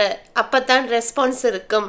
தகவல் கண்ட்ரோல் ரூமுக்கு போச்சுன்னா அவங்க பைக்கை எப்படியும் சேஸ் பண்ணி பிடிச்சிடுவாங்க. பைக் நம்பர் நோட் பண்ணிக்குங்க. TNT 5599. ஜாக்கிங் சூட் அணிந்த 2 பேர்களில் ஒருவர் டெலிஃபோன் பூத்துக்குள் நுழைந்து அவசர போலீஸை தொடர்பு கொண்டு விஷயத்தை சொல்ல, அடுத்த சில நிமிடங்களில் போலீஸ் ஜீப் ஒன்று தன் மண்டையில் சுழலும் சிவப்பு விளக்கோடு புழுதி மண்ணும் புகையும் பறக்க பூத்துக்கு முன்பாய் வந்து நின்றது. ஒரு இன்ஸ்பெக்டரும் 2 கான்ஸ்டபிள்களும் இறங்கி டெலிஃபோன் பூத்துக்குள் சாய்ந்து தளர்வாய் உட்கார்ந்திருந்த இன்ஸ்பெக்டர் கிஷோருக்கு பக்கத்தில் வந்தார்கள். கைத்தாங்களாய் அவரை பிடித்து தூக்கி நிறுத்தி ஜீப்பை நோக்கி கூட்டி போனார்கள். ஜாக்கிங் போனவர்களுக்கு நன்றி சொல்லிவிட்டு ஜீப் புறப்பட்டது ஹாஸ்பிட்டலை நோக்கி. அந்த இன்ஸ்பெக்டர் சொன்னார், mister Kishore, I am Pranthakan, P6 police station inspector. Subhamangala கல்யாண மண்டபத்தில் கொஞ்ச நேரத்துக்கு முந்தி கல்யாண மாப்பிள்ளை தேவேந்திரன் கொலை செய்யப்பட்டு கிடக்கிறதா தகவல் வந்தது. சப் இன்ஸ்பெக்டரும் 2 கான்ஸ்டபிளும் புறப்பட்டு போயிருக்காங்க. நான் ஸ்டேஷனில் வேறொரு கேஸை டீல் பண்ணிட்டு இருக்கும் போதுதான் கண்ட்ரோல் ரூமில் இருந்து எனக்கு தகவல் வந்தது. ஸோ நீங்கள் கொலையாளியே பார்த்துருக்கீங்க. கிஷோர் பலகீனமாய் தலையாட்டினார். எஸ். ஆள் எப்படி இருந்தான்? இளைஞன், வயசு 30க்குள்ள, நல்ல உயரம், மாநிறம், கொஞ்சம் புடைத்த மாதிரியான நாசிக்கு கீழே பெரிய மீசை, டபுள் சின், பான்கரை பல்வரிசை, இளநீல நிறத்தில் ஜீன்ஸ் பேண்ட்டும் ஷர்ட்டும் உடுத்தி பார்க்க ஒரு காலேஜ் ஸ்டூடெண்ட் மாதிரி இருந்தான். என்ன bike? Kawasaki. Registration number TNT 9955. எப்படியும் மாட்டுவான். போலீஸ் சிட்டி பூராவும் அலர்ட் ஆக்கி அங்கங்கே வேலை விரிச்சு வச்சாச்சு. ஒரு அரை மணி நேரத்துக்குள்ளே போலீஸ் லாக்கப்புக்குள்ளே அவன் முட்டி போட்டு உட்கார்ந்திருப்பான். ஹாஸ்பிட்டல் வந்தது. மிஸ்டர் கிஷோர், உங்களை ஹாஸ்பிட்டலைஸ் பண்ணிட்டு நான் சுபமங்களா கல்யாண மண்டபத்துக்கு போய் கல்யாண மாப்பிள்ளை தேவேந்திரன் கொலை சம்பந்தமாக என்கொயரி ஆரம்பிக்கணும். கிஷோர் பெருமூச்சு விட்டார். எனக்கு இப்போ இருக்கிற கவலை எல்லாம் கைக்கு கிடைச்ச கொலையாளியை தப்பிக்க விட்டு விட்டோங்கிறது தான். அவனை நீங்கள் தனியாக ஹேண்டில் பண்ணி இருக்க கூடாது மிஸ்டர் கிஷோர். சுலபமாக மடக்கிடலாம்னு நினைச்சு தப்பு கணக்கு போட்டுட்டேன். கொலையாளிக்கு ஃபைட் சென்ஸ் அதிகம். நான் எதிர்பார்க்காத ஒரு வினாடியில் என்னை வீழ்த்தி விட்டான். ஹாஸ்பிட்டலுக்குள் நுழைந்தார்கள். டாக்டர் ஜெயராமனை பார்த்து விஷயத்தை சொல்லி இன்ஸ்பெக்டர் கிஷோரை ட்ரீட்மெண்ட்டுக்காக ஒப்படைத்துவிட்டு பராந்தகன் வெளியே வந்த போது அந்த பெண் பத்திரிகை நிருபர் எதிர்பட்டாள். Good morning inspector. ஓ, நிவேதிதாவா? அதுக்குள்ளே நியூஸை மோப்பம் பிடிச்சுக்கிட்டு வந்துட்டியா? எந்த நியூஸ் சார்? இன்ஸ்பெக்டர் பராந்தகன் நடந்து கொண்டே பேசினார். என்ன தெரியாத மாதிரி கேட்கிற? சுபமங்களா கல்யாண மண்டபத்தில் பொண்ணு கழுத்துல தாலி கட்ட இருந்த மாப்பிள்ளையை மர்டர் பண்ணி கொலையாளியை ஃபாலோ பண்ணிட்டு வந்த இன்ஸ்பெக்டர் கிஷோரும் தாக்கப்பட்டு இப்போ ஹாஸ்பிட்டலில் அட்மிட் செய்யப்பட்டு இருக்கிறார். நிருபர் நிவேதிதா இன்ஸ்பெக்டர் பராந்தகனை தொடர்ந்து வந்தாள். சார், காலங்காத்தால இது ஹாட் நியூஸ் தான். ஆனால் இதைவிட ஹாட் நியூஸ் ஒன்று என் கைவசம் இருக்கு. அதை உங்ககிட்ட சொல்றதுக்காகத்தான் வந்தேன். பராந்தகன் நின்றார். இதைவிட ஹாட் நியூஸா? ஆமா சார். என்ன சொல்லு? சார், இது ஒரு அண்டர் கிரவுண்ட் நியூஸ். வெளியே இதுவரைக்கும் தெரியாத நியூஸ். சஸ்பென்ஸ் வைக்காமல் சொல்லு. நிவேதிதா குரலை தாழ்த்தி கொண்டாள். சார், 2 நாளைக்கு முந்தி, அதாவது ஏப்ரல் 28ஆம் தேதி, கனகு என்கிற ஒரு ஆயுள் தண்டனை கைதியை உடல் நலம் சரியில்லைன்னு GHல அட்மிட் பண்ணினாங்க. அந்த விஷயம் உங்களுக்கு தெரியுமா? தெரியாது. அது ஜெயில் செஷன். என்னோட நாலேஜுக்கு வர வாய்ப்பே இல்லை. சரி, அந்த கைதிக்கு இப்போ என்ன? நிவேதிதா குரலை இன்னமும் தாழ்த்தி கொண்டாள். அந்த கைதி கனகு இப்போ ஹாஸ்பிட்டலில் இல்லை சார். இல்லைன்னா என்ன அர்த்தம்? உடம்பு குணமாகி மறுபடி ஜெயிலுக்கு போயிட்டானா? இல்லை சார். ஹாஸ்பிட்டலில் அட்மிட் ஆன அன்னைக்கு ராத்திரி எப்படியோ காவலுக்கு இருந்த செக்யூரிட்டிகளை ஏமாற்றி தப்பிச்சு போயிட்டான். பராந்தகன் திடுக்கிட்டார். அப்படி ஒரு கைதி தப்பிச்சு போயிருந்தால் எல்லா போலீஸ் ஸ்டேஷன்களுக்கும் நியூஸ் வந்திருக்குமே. நியூஸ் எப்படி சார் வெளியே வரும்? அதில் சம்பந்தப்பட்டவங்க எல்லோரும் கமுக்கமாக இருக்க விஷயம் வெளியே போகாம திரைமறைவுல அந்த கைதியை தேடிக்கிட்டு இருக்காங்க. இதுக்கு டாக்டர்களும் உடந்தை. இது நிஜமா? நிஜமோ நிஜம் சார்.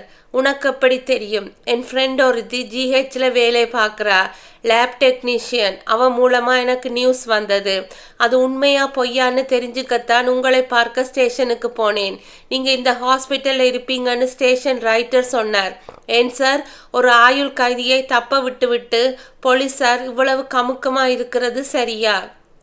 இன்ஸ்பெக்டர் குணசேகர் அந்த பாக்கெட் டைரியின் முதல் பக்கத்தை வெறித்து பார்த்து கொண்டிருக்க, சப் இன்ஸ்பெக்டர் கார்வண்ணன் முகம் முழுவதும் குழப்பத்தை ஒட்ட வைத்து கொண்டு மெதுவாய் பக்கத்தில் வந்து நின்றார். என்ன சார், இந்த டைரியோட முதல் பக்கத்தை பாருங்க. கார்வண்ணன் வாங்கி பார்த்தார். குத்திட்டி ஒன்று இருதயத்துக்குள் சொருகி கொண்டு நிற்பதை போன்ற ஒரு ஸ்டிக்கர் டைரியின் முதல் பக்கம் பூராவும் அடைத்து கொண்டு தெரிந்தது. இது ஏதோ தீவிரவாத இயக்கம்னு நினைக்கிறேன் சார். கார்வண்ணன் டைரியின் மற்ற பக்கங்களை புரட்ட சங்கேத மொழியில் ஏதேதோ வார்த்தைகள் பறக்கும் யானை, பிரிக் சில்க், கோட்ஸே, பொதுக்கூட்டம், வாக்கிங், பிரசாதம் என்று காணப்பட்டது. ஏதாவது புரியுதா கார்வண்ணன்? ஒன்றும் புரியல சார். டெலிஃபோன் நம்பர் ஏதாவது இருக்கா பாருங்க. கார்வண்ணன் பக்கங்களை புரட்டினார். 10-15 பக்கங்கள் காலியாக இருக்க அதற்கு பின் வந்த ஒரு பக்கத்தில் டெலிஃபோன் படம் வரைந்து அதற்கு அருகில் பால் பாயிண்ட் பேனாவால் 000000 என 7 சைபர்கள் எழுதப்பட்டிருந்தது. சார், இதை பாருங்க. குணசேகர் வாங்கி பார்த்தார். இரு புருவங்களுக்கு மத்தியில் ஒரு முடிச்சு விழுந்தது. இப்படி ஒரு ஃபோன் நம்பரா? இருக்காதே. அந்த 7 சைபர்களையும் உற்று பார்த்தார். 1 நிமிஷம், 2 நிமிஷம், 3 நிமிஷம், 4வது நிமிஷம் ஏதோ புரிகிற மாதிரி இருந்தது. அத்தியாயம் 5. இன்ஸ்பெக்டர் குணசேகர் சப் இன்ஸ்பெக்டர் கார்வண்ணனிடம் அந்த 7 சைபர்களையும் காட்டி கேட்டார். கார்வண்ணன், இந்த சைபர்களை மறுபடியும் பாருங்க. உங்களுக்கு ஏதாவது வித்தியாசமா தெரியுதா? அவர் வாங்கி பார்த்துவிட்டு தலையாட்டினார். ஒன்றும் தெரியல சார். 7 சைபர்கள் மட்டும்தான் தெரியுது. பார்வையை இன்னும் கொஞ்சம் துல்லியமாக்கி பாருங்க. பார்த்தார். அவர் முகம் ஒரு மாறுதலுக்கு உட்பட்ட பின் குணசேகரிடம் நிமிர்ந்து, ஆமா சார், சைபர்களுக்கு கீழே ஏதோ புள்ளிகள் தெரியுது. You are correct. அந்த புள்ளிகளில் தான் விஷயமே இருக்கு. நம்பர் யாருக்கும் தெரியக்கூடாதுங்கிறதுக்காக இந்த ரகசிய புள்ளிகள். இந்த புள்ளிகளை வச்சுக்கிட்டு நாம் எப்படி சார் டெலிஃபோன் நம்பரை கண்டுபிடிக்க போகிறோம்? கடல்ல ஊசியை போட்டுட்டு தேடி எடுக்கிற மாதிரி தான் சார் இது. இல்லை கார்வண்ணன், கொஞ்சம் முயற்சி பண்ணினால் கண்டுபிடிச்சிடலாம். இதில் இருக்கிற முதல் ப்ளஸ் பாயிண்ட் என்ன தெரியுமா? இது 7 இலக்கங்களை கொண்ட ஃபோன் நம்பர். சென்னை, பெங்களூர் போன்ற பெரிய நகரங்களுக்குத்தான் இந்த 7 இலக்கங்கள் டெலிஃபோன் எண் இருக்கும். ஸோ சர்ச்சிங் பவுண்டரி ஒரு லிமிட்டுக்குள்ளதான் இருக்கும். கார்வண்ணன் தன் சட்டை பாக்கெட்டில் இருந்து ஒரு பேப்பரையும் பேனாவையும் எடுத்துக்கொண்டு அந்த 7 சைபர்களையும் டைரியில் இருந்த மாதிரியே போட்டார். பிறகு முதல் சைபருக்கு கீழே 1 புள்ளி, 2வது 3வது சைபர்களுக்கு கீழே 2 புள்ளி, 4வது சைபருக்கு மேல் 1 புள்ளி, 5வது சைபருக்கு கீழ் 1 புள்ளி, 6வது 7வது சைபர்களுக்கு மேலே 2 புள்ளிகளும் வைத்தார். பார்த்தார். ஒன்றும் புரியல சார். நமக்கு வேணும்னா இது புரியாம இருக்கலாம். பட் ஃபாரன்சிக் டிபார்ட்மெண்ட்டில் கோட்வேர்ட் செஷன்ல இருக்கிற F.O. ரிச்சர்டுக்கு தெரியாம இருக்காது. கார்வண்ணன், நீங்கள் ஒரு காரியம் செய்யுங்க. சொல்லுங்க சார். நீங்கள் இங்கே ஸ்பாட்டில் இருந்து எல்லா போலீஸ் சம்பிரதாயங்களையும் முடிச்சுட்டு ஜிஹெச்சுக்கு வந்துடுங்க. நான் இதுக்கு பின்னாடி இருக்கிற டெலிஃபோன் நம்பரை ட்ரேஸ் பண்ணி கொண்டு வந்துடுறேன். Yes sir. இன்ஸ்பெக்டர் குணசேகர் அந்த பாக்கெட் டைரியை ஷர்ட் பாக்கெட்டில் பத்திரப்படுத்தி கொண்டு ஜீப்பை நோக்கி போனார். 40 நிமிஷ பயணம். நகரின் மையத்தில் இருந்த ஃபாரன்சிக் வந்தது. அந்த காலை வேளையிலேயே ரிச்சர்ட் தன்னுடைய செஷனில் பிஸியாக இருந்தார். கம்ப்யூட்டருக்கு ஒரு ஃப்ளாப்பியை சாப்பிட கொடுத்துவிட்டு மானிட்டர் திரையில் எதையோ சரிபார்த்து கொண்டிருந்தார். குணசேகரை பார்த்ததும் கண்களில் வியப்பு காட்டிவிட்டு கம்ப்யூட்டரை அணைத்தார். Hello Gunasekar, good morning. Good morning Richard. என்ன இவ்வளவு காலையில் வந்திருக்கிறீங்க? Any emergency? இல்லாமல் வருவேனா? இன்னைக்கு ஏர்லி மார்னிங் கருவேலங்குப்பம் வளைவில் ஒரு டாடா சுமோ மரத்தில் மோதி ஒரு மோசமான விபத்து. ஸ்பாட்லேயே 6 பேர் காலி. பட் 7ஆவதா ஒரு பொண்ணோட டெட் பாடி ஆக்சிடென்ட் ஸ்பாட்ல இருந்தது. டிரைவரோட ஸ்டேட்மெண்ட் படி 3 ஆள் 3 பெண் தான் வண்டியில் வந்திருக்காங்க. இறந்து போயிருக்கிற 4ஆவது பெண் யாரென்று கண்டுபிடிக்க முடியாத அளவுக்கு முகம் சிதைந்து போயிருந்தது. போலீஸ் டாக்கை ஸ்மெல் பண்ண விட்டதில் அது 1 கிலோமீட்டர் தூரம் ஓடிப்போய் ஒரு மயானத்துக்குள் நுழைஞ்சு பூமியை பிராண்ட அந்த இடத்தை தோண்டி பார்த்ததில் அடக்கம் செய்யப்பட்ட ஒரு இளைஞரோட உடல் அதே குழியில் அந்த டைரியும் கிடைச்சது. டைரி முழுக்க புரியாத வார்த்தைகள். போதா குறைக்கு 7 சைபர்களோடு ஒரு டெலிஃபோன் நம்பர். எல்லாமே உலகமகா குழப்பம். பிபி கிர்ன்னு ஏறி தலையை 2ஆ விட்டுடும் போல இருக்கு. குணசேகர் நீட்டிய டைரியை வாங்கி பக்கங்களை புரட்டினார் ரிச்சர்ட். இதயத்தை கிழிக்கிற மாதிரியான இந்த குத்துட்டி ஸ்டிக்கரை பார்த்து இது ஏதோ தீவிரவாத அமைப்புன்னு என் மனசுக்கு படுகுது. என்னோட யூகமும் அதுதான் ரிச்சர்ட். அந்த கோட்வேர்ட்ஸை பார்த்தீங்களா? பார்த்தேன். பறக்கும் யானை, பிரிக் சில்க், கோட்ஸே பொதுக்கூட்டம், வாக்கிங், பிரசாதம், இதுதானே? ஆமாம். அதுக்கெல்லாம் என்ன அர்த்தம் ரிச்சர்ட்? ரிச்சர்ட் சில வினாடிகள் கண்ணை மூடி யோசித்துவிட்டு ஷெல்ஃபில் இருந்து வேறு ஒரு ஃப்ளாஃபியை எடுத்து கம்ப்யூட்டருக்கு கொடுத்து கீபோர்டில் எண்களை தட்டினார். மானிட்டர் திரையில் கோட்வேர்ட் கீ என்ற எழுத்துக்கள் சிவப்பு நிறத்தில் ஜனித்தன. பறக்கும் யானை என்ற எழுத்துக்களை டைப் செய்ய கோட்வேர்ட் கீ அதற்கான பதிலை எழுதி காட்டியது. பறக்கும் யானை, ஜம்போ ஜெட் விமானம், பிரிஸ்க் சில்க், செங்கல்பட்டு, கோட்ஸே பொதுக்கூட்டம், கமிட்டி கூடுகின்றது, வாக்கிங், நடராஜன், பிரசாதம், தோட்டா. குணசேகரன் வியர்த்து கொண்டே நிமிர்ந்தார். ரிச்சர்ட், இது நிச்சயமாய் ஒரு தீவிரவாத அமைப்பு தான். No doubt. கோட்வேர்ட்ஸுக்கு அர்த்தம் கண்டுபிடிச்சு கொடுத்த மாதிரி இந்த 7 சைபர்களுக்கு பின்னாடி இருக்கின்ற டெலிஃபோன் நம்பர் எதுன்னு சொல்லிட்டா கேஸ் இருட்டிலிருந்து வெளிச்சத்துக்கு வந்துடும். ரிச்சர்ட் டைரியில் எழுதப்பட்டிருந்த அந்த 7 சைபர்களையும் பார்த்தார். 10 வினாடிகள் தான். அவர் முகம் புன்னகைக்கு வந்தது. இது ரொம்ப ஈஸி கோட்வேர்ட் மிஸ்டர் குணசேகரன்.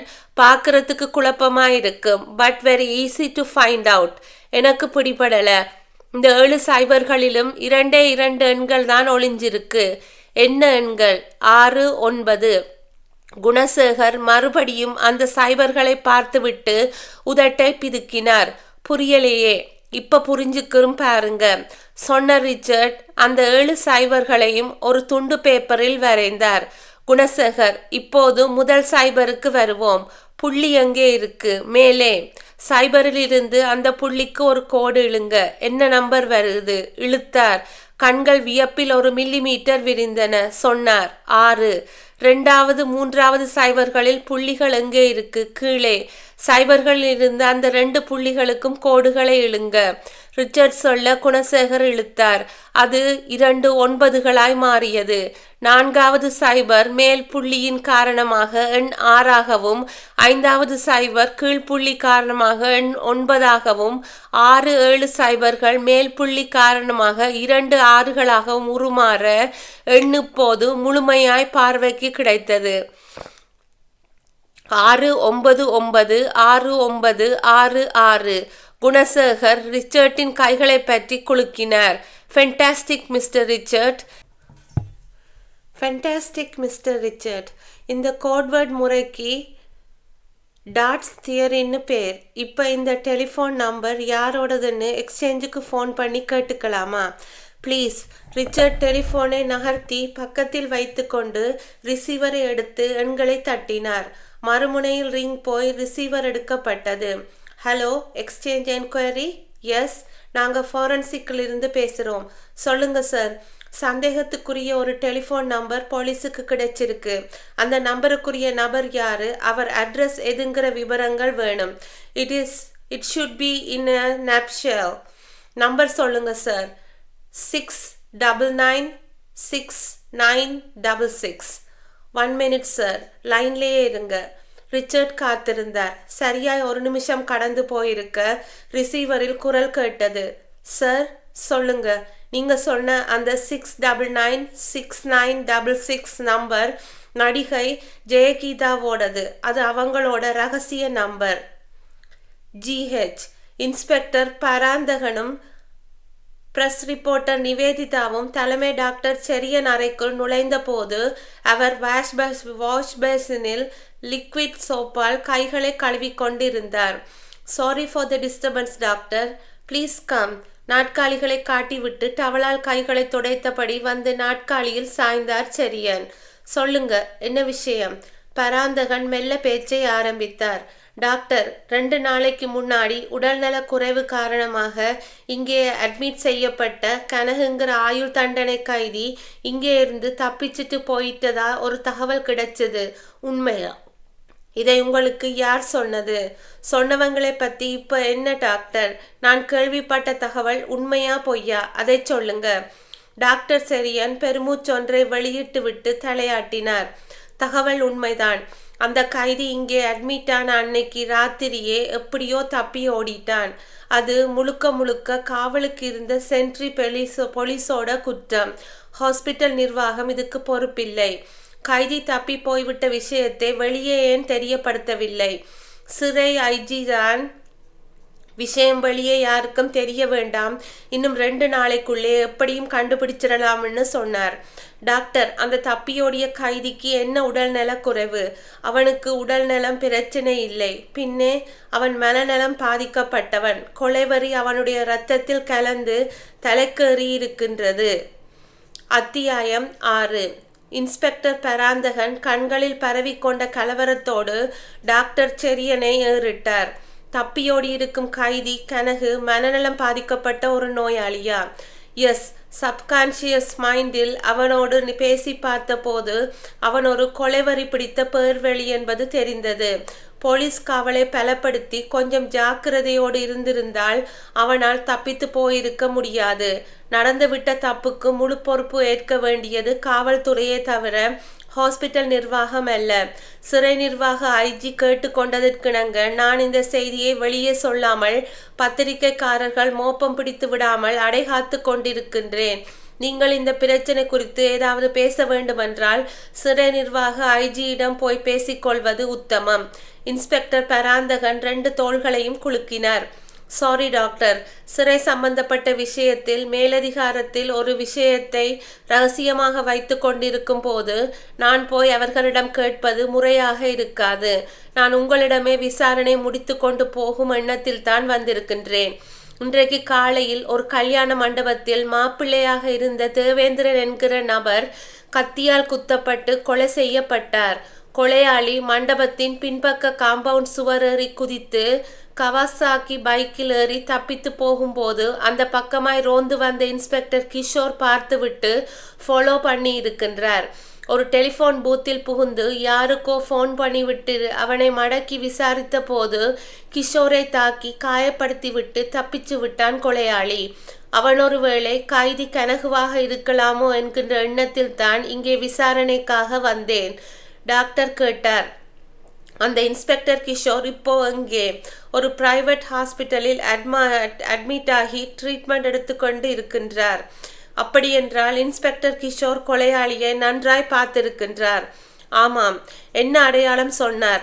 வயது 30, நல்ல உயரம், மாநிறம், கொஞ்சம் புடைத்த மாதிரியான மூக்கு கீழே பெரிய மீசை, இரட்டை மோவாய், பான்கரை பல்வரிசை. டாக்டர் மெல்ல தலையாட்டினார். நீங்க சொல்கின்ற அடையாளங்கள் கைதி கனகுவோடு ஓரளவுக்கு பொருந்தி வருகின்றது. என்னிடம் கனகுவின் போட்டோ இருக்கின்றது, தருகின்றேன். கொண்டு போய் இன்ஸ்பெக்டர் கிஷோரிடம் காட்டுங்கள். அவர் பார்த்து கனகுதான் என்று சொல்லிவிட்டால் அதற்கு பிறகு போலீஸ் துறை சகல திசைகளிலும் மும்முரமாய் இயங்கி அவனை உடனடியாய் கண்டுபிடிக்க வேண்டியது அவசியம். இல்லையென்றால் வெறி பிடித்த மனநோலியான அவன் கொலைகள் தொடர்கதையாகிவிடும். டாக்டர் சொல்லிக்கொண்டே தன் மேசையின் இழுப்பறையை திறந்து கனகுவின் போட்டோவை எடுத்து கொடுத்தார். இது ட்ரீட்மெண்ட் ஃபைலில் இருந்த போட்டோ. மறுபடி என்னிடமே கொண்டு வந்து கொடுத்து விடுங்கள். ஷூர். இன்ஸ்பெக்டர் பராந்தகன் போட்டோவை வாங்கி கொண்டு பிரஸ் ரிப்போர்ட்டர் நிவேதிதாவோடு அறை நின்றும் வெளிப்பட்டு வராந்தாவில் நடந்தார். நிவேதிதா, சார். இந்த கைதி கனகு தப்பிச்ச விவகாரம் நமக்குள்ளேயே இருக்கட்டும். வெளியே யார்கிட்டேயும் லூஸ் ஸ்டாக் வச்சுக்க வேண்டாம். எனக்கு தெரியாதா? இதை நீங்கள் சொல்லணுமா சார்? இன்ஸ்பெக்டர் கிஷோர் கிட்ட முதல்ல இந்த போட்டோவை காட்டி அவர் பார்த்தது கனகுவை தானான்னு வெரிஃபை பண்ணிக்கலாம். அவர் கனகு தான்னு சொல்லிட்டா உங்க டிபார்ட்மெண்ட் அவனை கண்டுபிடிக்க என்னதான் ரகசியமான முயற்சிகளை எடுத்துக்கிட்டாலும் பத்திரிகை நிருபர்களுக்கு தெரியாமல் போயிடாது. இந்த நியூஸ் ஒரு நெருப்பு கட்டி மாதிரி ரொம்ப நேரத்துக்கு அடைகாக்க முடியாது. ஹாஸ்பிட்டல் வாசலுக்கு வந்து இருவரும் காத்திருந்த ஜீப்பில் ஏற ஒரு 20 நிமிஷ பயணத்துக்கு பின் இன்ஸ்பெக்டர் கிஷோர் அனுமதிக்கப்பட்டிருந்த ஹாஸ்பிட்டல் வந்தது. இருவரும் ஜீப்பை விட்டு இறங்கி உள்ளே போகும்போதே டாக்டர் ஜெயராமன் எதிர்பட்டார். பராந்தகன் நின்றார். டாக்டர், இன்ஸ்பெக்டர் கிஷோரை உடனடியாக நாங்க பார்க்கணும். அவர் இப்போ எந்த ரூமில் இருக்கின்றார்? டாக்டர் ஜெயராமன் அவரை சற்றே கவலையோடு பார்த்தார். உங்களுக்கு விஷயம் தெரிய நியாயமில்லை. நீங்கள் இந்த ஹாஸ்பிட்டலை விட்டு புறப்பட்ட கொஞ்ச நேரத்துக்குள்ளேயே கிஷோரோட நிலைமை திடீரென்று சீரியஸ் ஆயிடுச்சு. டாக்டர், நீங்க என்ன சொல்றீங்க? எஸ், கிஷோரின் தலையில் அடிபட்டிருந்த காயத்தை சாதாரண காயமாக நினைச்சு ட்ரீட்மெண்ட் கொடுத்தது தப்பா போயிடுச்சு. ஏன், என்னாச்சு டாக்டர்? கிஷோருக்கு brain damage. மூளையோட 50% போர்ஷன் ரத்தம் கட்டி உறைஞ்சு போயிட்டதால் கோமா ஸ்டேஜுக்கு போயிட்டார். இனி அவருக்கு கான்சியஸ் வரணும்னா இமீடியட்டாய் ஒரு ஆப்ரேஷன் பண்ணி ஆகணும். இந்த ஆப்ரேஷனோட சக்சஸ் ரேட் 40% தான். கிஷோர் உயிர் பிழைச்சால் அது மிக பெரியதொரு அதிசயம். இன்ஸ்பெக்டர் பராந்தகனும் பிரஸ் ரிப்போர்ட்டர் நிவேதிதாவும் கவலையை ஈசிக்கொண்ட பார்வைகளோடு பரஸ்பரம் பரிமாறிக்கொண்டார்கள். இன்டர்காம் டெலிஃபோன் எழுப்பிய இன்னிசையை கேட்டு தூக்கத்தின் பிடியில் சிக்கியிருந்த நடிகை ஜெயகீதா கஷ்டப்பட்டு இமைகளை பிரித்தாள். ராத்திரி வெகு நேரம் நடந்த டான்ஸ் ஷெட்யூல் ஷூட்டிங் அவளுடைய 60 கிலோ உடம்புக்கு ஏகப்பட்ட களைப்பையும் கண்களுக்கு மிளகாய் தேய்த்த மாதிரியான எரிச்சலையும் கொடுத்திருந்தது. புரண்டவள் கண்களை மூடியபடியே கை நீட்டி ரிசீவரை எடுத்தாள். தூக்கம் கட்டுப்போன கோபத்தில் கேட்டாள், யாரு? மேடம், நான் நீலகண்டன். அவளுடைய மேனேஜரின் குரல் கேட்டது. என்ன? உங்களை பார்க்க இன்ஸ்பெக்டர் ஒருத்தர் வந்திருக்கின்றார். எதுக்கு? தெரியலை மேடம், ஏதோ இன்வெஸ்டிகேஷன்னு சொன்னார். ஜெயகீதாவின் கண்களில் ஒட்டி கொண்டிருந்த தூக்க கலக்கம் சட்டென்று விலகி கொள்ள எழுந்து உட்கார்ந்தாள். என்ன இன்வெஸ்டிகேஷன்? நீங்கள் விவரம் கேட்கவில்லையா? கேட்டேன் மேடம், ஆனால் அவர் உங்ககிட்ட தான் பேசணும்னு சொல்லிட்டார். அவரை அங்கே உட்கார வைக்க வேண்டாம். ப்ரெஸ் ரிப்போர்ட்டர்ஸ் பார்த்துட்டாங்கன்னா கண் மூக்கு வச்சு கண்ணா பின்னான்னு கிசுகிசு எழுதிடுவாங்க. இன்ஸ்பெக்டரை உள்ளே இருக்கின்ற அறைக்கு கூட்டிட்டு போய் உட்கார வையுங்க. Yes madam. ஜெயகீதா எழுந்து வாஷ் பேசினில் முகம் கழுவி நைட்டியை உரித்துவிட்டு சுடிதாருக்குள் நுழைந்தாள். கலைந்த தலைக்கேசத்தை பிரஷால் கோம் செய்து கொண்டு அறை நின்றும் வெளிப்பட்டு இன்ஸ்பெக்டர் உட்கார வைக்கப்பட்டிருந்த அறையை நோக்கி போனாள். மனசுக்குள் ஒரு பயம் பக் பக்கென்று நொண்டி அடித்தது. எதற்காக இன்ஸ்பெக்டர் வந்திருப்பார்? சமீபத்தில் எந்த ஒரு பிரச்சனையிலும் மாட்டிக்கொண்டதாய் ஞாபகம் இல்லையே. யோசனையில் நடை போட்டு ஹாலை கடந்து கடைசியில் இருந்த அறைக்குள் நுழைந்தாள். இருதயம் பயத்தில் கட்டித்து போயிருந்தாலும் அதை வெளிக்காட்டி கொள்ளாமல் புன்னகைத்தாள். வாங்க இன்ஸ்பெக்டர். சோஃபாவுக்கு சாய்ந்து சினிமா இதழ் ஒன்றை புரட்டி பார்த்து கொண்டிருந்த இன்ஸ்பெக்டர் குணசேகர் அதை அப்படியே டீஃபாயின் மேல் வைத்துவிட்டு நிமிர்ந்தார். சாரி மேடம், நீங்கள் ரெஸ்ட் எடுத்துக்கிட்டு இருக்கிற நேரத்தில் வந்து உங்களை தொல்லைப்படுத்திட்டேன். நோ, நீங்கள் ஏதோ ஒரு முக்கியமான காரணத்துக்காக வந்திருக்கீங்க. ஒத்துழைப்பு கொடுக்க வேண்டியது என்னோட கடமை. Thank you very much for your kind cooperation. சொல்லுங்க இன்ஸ்பெக்டர், என்ன விஷயமா என்ன பார்க்க வந்திருக்கீங்க? ஒரு என்கொயரி. இன்னைக்கு சிட்டி அவுட்டரில் கருவேலக்குப்பம் வளைவில் ஒரு டாடா சுமோ கார் மரத்தில் மோதி ஒரு மோசமான விபத்து நடந்தது. அந்த விபத்தில் 6 பேர் ஸ்பாட் டெத். ஆனால் விபத்துக்கு சம்பந்தப்படாத ஒரு பெண்ணோட டெட் பாடியும் அந்த இடத்துல இருந்தது. முகம் சிதைக்கப்பட்ட நிலையில் அந்த பெண் கோரமான முறையில் கொலை செய்யப்பட்டு கிடந்தார். ஸ்பாட்டுக்கு போலீஸ் நாயை கொண்டு வந்து சேஸ் பண்ண வச்சோம். ஜெயகீதா தன் கரிய விழிகளில் கலவரத்தை நிரப்பியபடி கேட்டுக்கொண்டிருக்க குணசேகர் தொடர்ந்தார். அந்த பெண்ணோட டெட் பாடியை ஸ்மெல் பண்ணின நாய் சுமார் 1 கிலோமீட்டர் தூரம் ஓடி ஒரு மயானத்துக்குள்ளே நுழைஞ்சு தரை பகுதியை கிளறி கொட்டியது. அங்கே அந்த இடத்தை தோண்டி பார்த்தோம். புதைக்கப்பட்ட அதே இடத்தில் ஒரு டைரியும் கிடைச்சது. அந்த டைரியில் உங்கள் ரகசிய டெலிஃபோன் நம்பர் டாட்ஸ் தியரி என்கிற முறையில் எழுதப்பட்டு இருந்தது. என்னோட டெலிஃபோன் நம்பரா? எஸ், உங்கள் ரகசிய டெலிஃபோன் நம்பர் 699696 தானே? ஆமாம், அதே நம்பர் தான் அவனோட டைரியில் இருந்தது. ஆச்சரியமா இருக்கே. அவன் பேர் என்ன? பேர் தெரியவில்லை. போட்டோ இருக்கா? இதோ. போலீஸ் போட்டோகிராஃபரால் எடுக்கப்பட்ட அந்த இளைஞனின் போட்டோக்களை ஒரு பிரவுன் கவரில் நின்று முருவி ஜெயகீதாவிடம் நீட்டினார் குணசேகரன். போட்டோக்களை வாங்கி பார்த்த ஜெயகீதாவின் முகத்தில் ஒரு பூகம்பம் நிலை கொண்டது. கண்ணில் அவஸ்தையை படித்துவிட்ட இன்ஸ்பெக்டர் குணசேகரன் கேட்டார், மேடம், இந்த நபரை உங்களுக்கு தெரியுமா? தெரியும். யாரு? இது என்னோட கணவர். அத்தியாயம் 7. இன்ஸ்பெக்டர் குணசேகரன் கண்களில் வியப்பு ஒட்டி கொண்டது. நடிகை ஜெயகீதாவை ஆச்சரியம் விலகாத ஒரு பார்வை பார்த்து கொண்டே கேட்டார், மேடம், இந்த நபர் உங்கள் கணவரா? அவள் மெதுவாய் தலை அசைத்து விட்டு புன்னகைத்தாள். அந்த புன்னகையில் ஒரு வெறுமை தெரிந்தது. இவர் ஒரு காலத்துல எனக்கு கணவர், இப்போ கிடையாது. குணசேகர் கேட்டார், மேடம், நீங்க சொல்றது எனக்கு புரியவில்லை. நான் இந்த சினிமா உலகத்திலே அவ்வளவு பிரபலமாகாத ஒரு ஸ்டேஜில் இருந்தபோது, அதாவது 2 வருஷத்துக்கு முந்தி என்னை வேண்டா வெறுப்பாய் கல்யாணம் பண்ணிக்கிட்டார். எந்த ஒரு நல்ல பழக்கமும் அந்த மனுஷன்கிட்ட கிடையாது. என்னையே பெரிய பெரிய பிள்ளைகளுக்கு ராத்திரி நேரங்களில் விற்க பார்த்தார். நான் அதுக்கு சம்மதிக்காம போகவே என்னை விட்டு விலகி போய்விட்டார். அதை பற்றி நானும் கவலைப்படல. ஒரு நல்ல டைரக்டரோட முயற்சியால் சினிமா வாய்ப்புகள் கிடைச்சு இன்னைக்கு ஃபீல்டில் நான் ஒரு ஓஹோன்னு இருக்கேன்.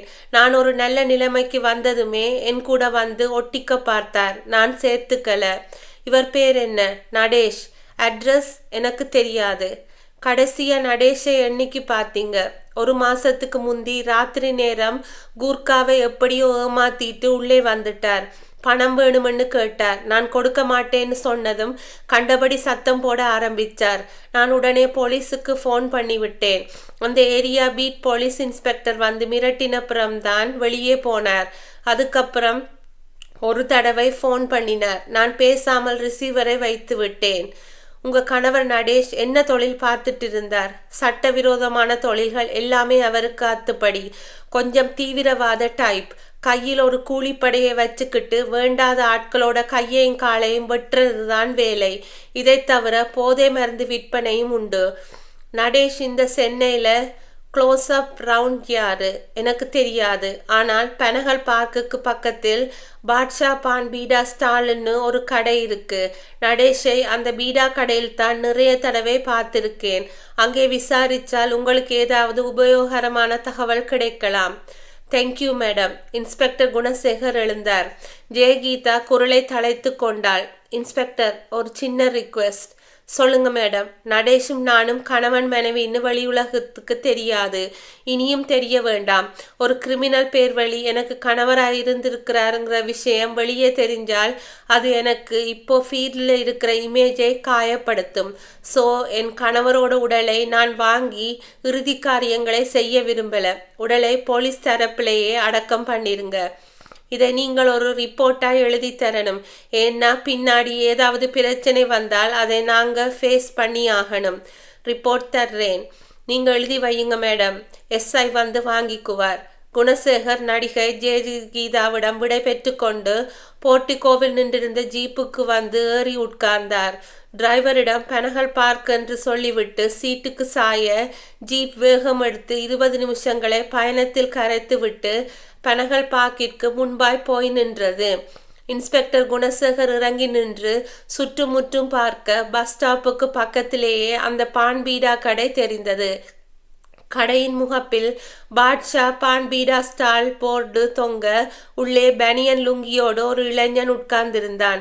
குணசேகர் அவனை நோக்கி போனார். போலீஸ் யூனிஃபார்மை பார்வையில் வாங்கியதும் அவன் தயக்கமாய் எழுந்து நின்று லுங்கியை தலைய விட்டான். தயங்கி மெல்ல விஷ் செய்தான். சார், ஒரு பான் மசாலா போடு. பரபரவென்று செயல்பட்டான். கெட்டுப்போகாத நல்ல வெற்றிலையை எடுத்து கத்தரிக்கோளால் அதன் ஓரங்களை வெட்டி இலை பூராவும் கலர் சுண்ணாம்பை தடவி கொண்டிருந்த போது குணசேகர் மெதுவாய் அவன் அந்த கேள்வியை கேட்டார். நடேஷ் எப்போ உன் கடைக்கு கடைசியாய் வந்தான்? சுண்ணாம்பி தடவி கொண்டிருந்த கை அப்படியே நின்றது. கண்கள் திகைக்க நிமிர்ந்தான். நடேஷா? நடேஷ் தான். யார் சார் அது? நடேஷ் யாருன்னு நிஜமாவே உனக்கு தெரியாதா? தெரியாது சார். சரி, கடையை சாத்திட்டு புறப்படு. லாக்அப்புக்கு போய் எல்லாத்தையும் பேசிக்கலாம். சார், எப்படி வசதி? நடேஷை பற்றி இங்கேயே சொல்றியா இல்லை போலீஸ் லாக்அப்புக்கு வந்து சொல்றியா? அவன் எச்சில் விழுங்கி விட்டு மெல்ல தலையை ஆட்டினான். இங்கேயே சொல்றேன் சார். சொல்லு. நடேஷ் போன வாரம் இங்கே வந்திருந்தான் சார். எதுக்கு வந்தான்? அவன் என்னோட கஸ்டமர் சார். பீடா போடுறதுக்காக அடிக்கடி வருவான். முதல்ல உனக்கு கஸ்டமர், அப்புறம் ஃப்ரெண்ட் ஆயிட்டான், அப்படித்தானே? ஆமா சார். தொண்டைக்குழி வியர்வையில் மின்னியது. சரி, உன் பேர் என்ன? பாட்ஷா சார். முழு பேர்? அன்வர் பாட்ஷா சார். அப்பா பேர்? ஜபருல்லா சார். அம்மா பேர்? ஜமீலா சார். உனக்கு சிஸ்டர்ஸ் பிரதர்ஸ் இருக்காங்களா? இல்லை சார். உனக்கு கல்யாணம்? இன்னும் இல்லை சார். யாரையாவது காதலிக்கிறியா? இல்லை சார். எதற்காக இத்தனை கேள்விகள் என்று யோசித்து கொண்டிருக்கும் போதே குணசேகர் கேட்டார். உன் இடது கை விரல்ல ஒரு மோதிரம் போட்டிருக்கியே, அதை கொஞ்சம் கலட்டி கொடு. பாட்ஷாவின் முகம் வெளிறியது. சார். கலட்டி கொடு. பாட்ஷா தயங்கி இடது விரலில் இருந்த மோதிரத்தை கலற்றி கொடுத்தான். குணசேகர் அதை வாங்கி உயர்த்தி பிடித்து பார்த்தபடியே சொன்னார். இது லேடிஸ் மட்டுமே அணியக்கூடிய மோதிரம். இனிஷியல் வேற எம் என்று பொறிக்கப்பட்டிருக்கு. யார் இந்த எம்? பாட்ஷா வியத்தான். சார், அது பொய் சொல்லிடாதே. உன் வீட்டில் இருக்கிற யாருக்குமே எம் என்கிற எழுத்தில் பெயர் ஆரம்பமாகல. உனக்கு மனைவியும் கிடையாது, காதலியும் கிடையாதுன்னு சொல்லிட்ட. அப்படின்னா இந்த மோதிரம் யாரோடது? எம் என்கிற எழுத்து ஆரம்பமாகிற எந்த பெண்ணோட பேர் என்ன? குணசேகரன் கேட்ட கேள்வியில் பொறியில் மாட்டிக்கொண்ட எலியைப் போல் தத்தளித்தான் பாட்ஷா.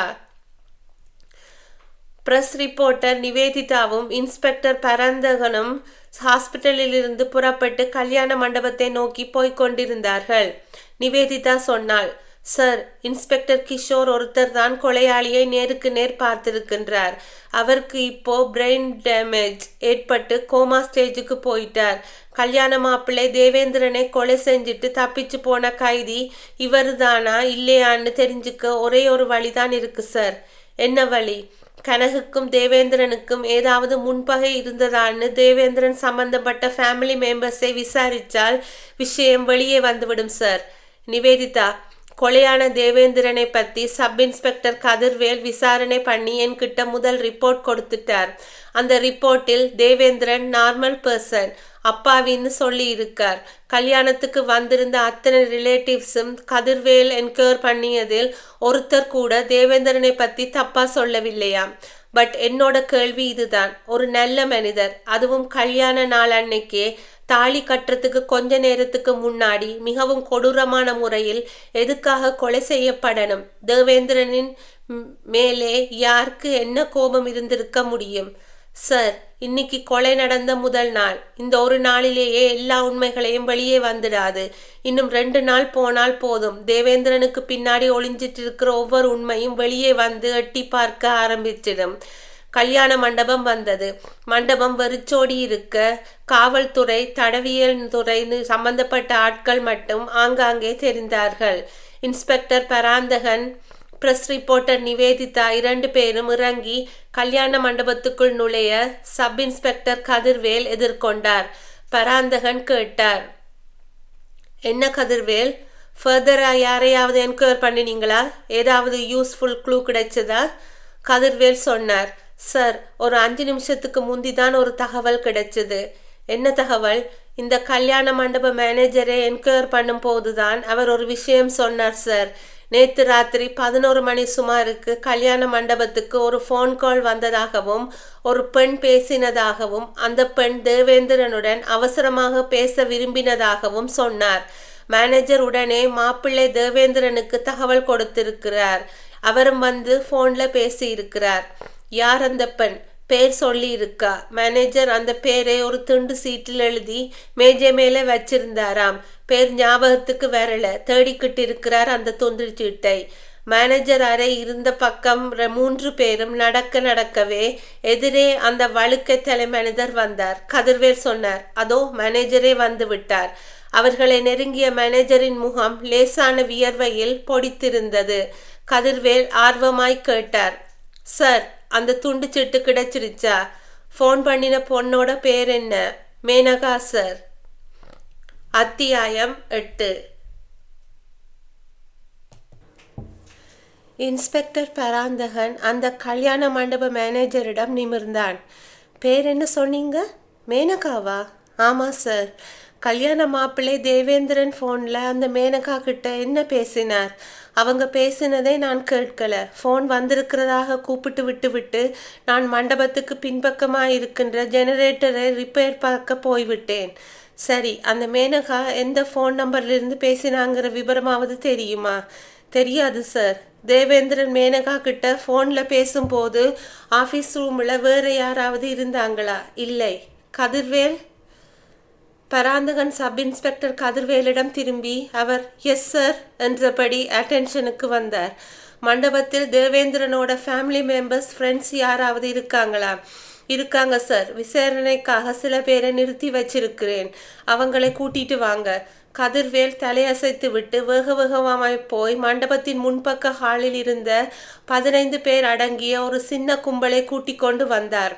அதில் 5 பேர் பெண்கள். எல்லோரும் ஏறக்குறைய அழுது களைத்திருந்தார்கள். பராந்தகன் எல்லோரையும் பொதுவாய் ஒரு பார்வை பார்த்துவிட்டு கேட்டார், நேற்று ராத்திரி 11 மணி சுமாருக்கு மேனகாங்கிற ஒரு பொண்ணு இந்த கல்யாண மண்டபத்துக்கு ஃபோன் பண்ணி தேவேந்திரன் கிட்ட பேசியிருக்கா. அந்த பொண்ணு யாருன்னு உங்களில் யாருக்காவது தெரியுமா?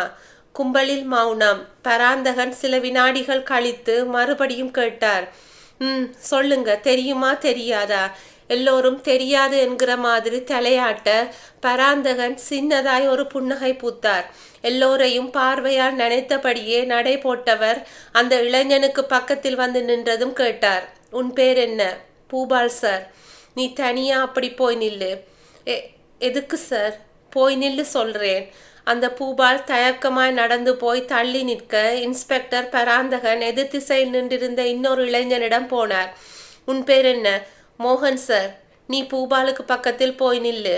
மோகன் தயங்க பராந்தகன் அவன் தோள் மேல் கையை வைத்து போ, காரணம் இல்லாமல் நான் எதையும் சொல்ல மாட்டேன். மோகன் பூபாலுக்கு பக்கத்தில் போய் நின்றதும் பராந்தகன் மற்றவர்களை போகும்படி சொல்லிவிட்டு அந்த 2 பேரிடமும் திரும்பி வந்தார்.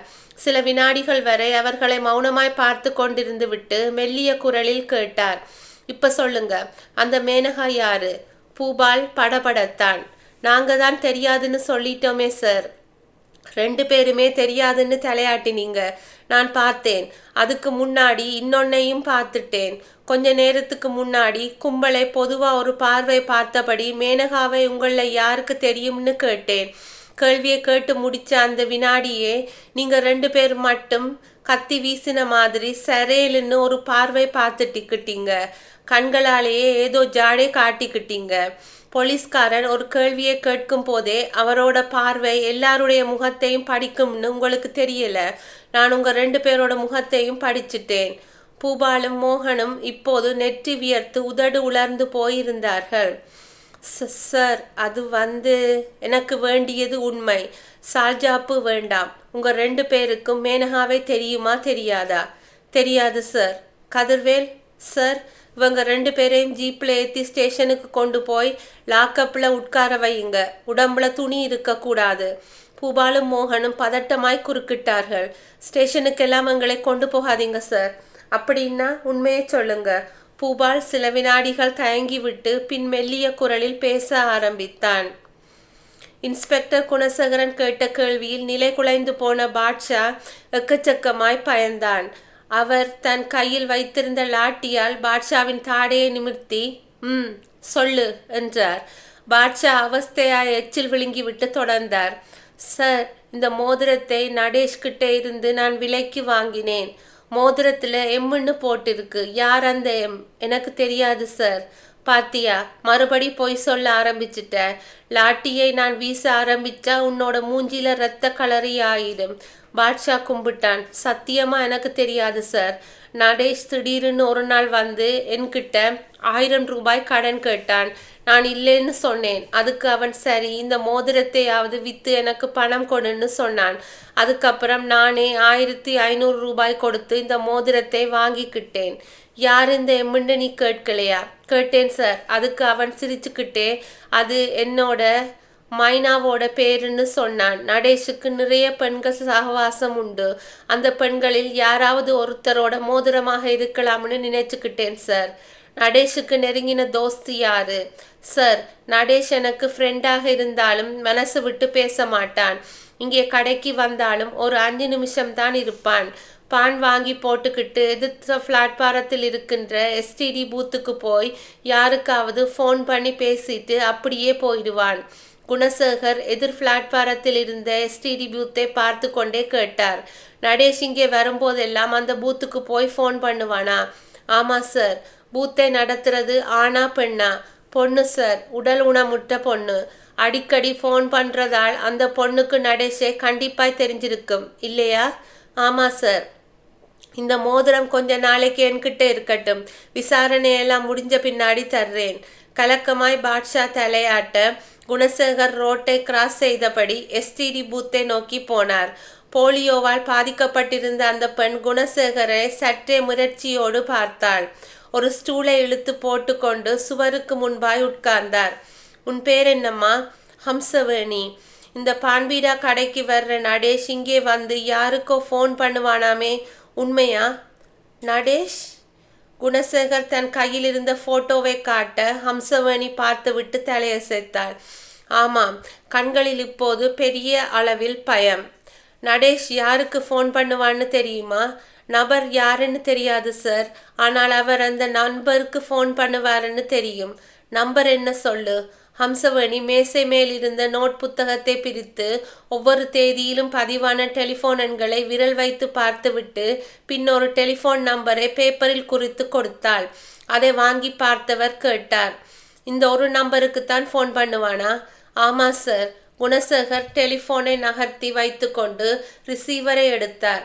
டயலில் எண்களை தட்டிவிட்டு டெலிஃபோன் எக்ஸ்சேஞ்சை தொடர்பு கொண்டார். எக்ஸ்சேஞ்ச்? எஸ். இது போலீஸ் டிபார்ட்மெண்ட். ஒரு டெலிஃபோன் நம்பருக்கு அட்ரஸ் வேணும். Good you help me? நம்பரை சொல்லுங்க சார் சொன்னார். 30 வினாடி மௌனத்துக்கு பிறகு டெலிஃபோன் எக்ஸ்சேஞ்ச் அதிகாரியின் குரல் கேட்டது. சார், இது எம்எல்ஏ நவரத்தினத்தோட கெஸ்ட் ஹவுஸ் நம்பர். கேஸ் விஸ்வரூபம் எடுத்து விட்டதை சட்டென்று உணர்ந்தார் குணசேகர். அத்தியாயம் 9. இன்ஸ்பெக்டர் குணசேகர் நவரத்தினம் எம்எல்ஏ பங்களாவை போய் சேர்ந்தபோது கோஷ்டி பூசலோடு கட்சி ஆட்கள் நிறைய பேர் வராந்தா நாட்காலிகளில் தோளில் போட்ட முழு துண்டுகளோடு காத்திருந்தார்கள்.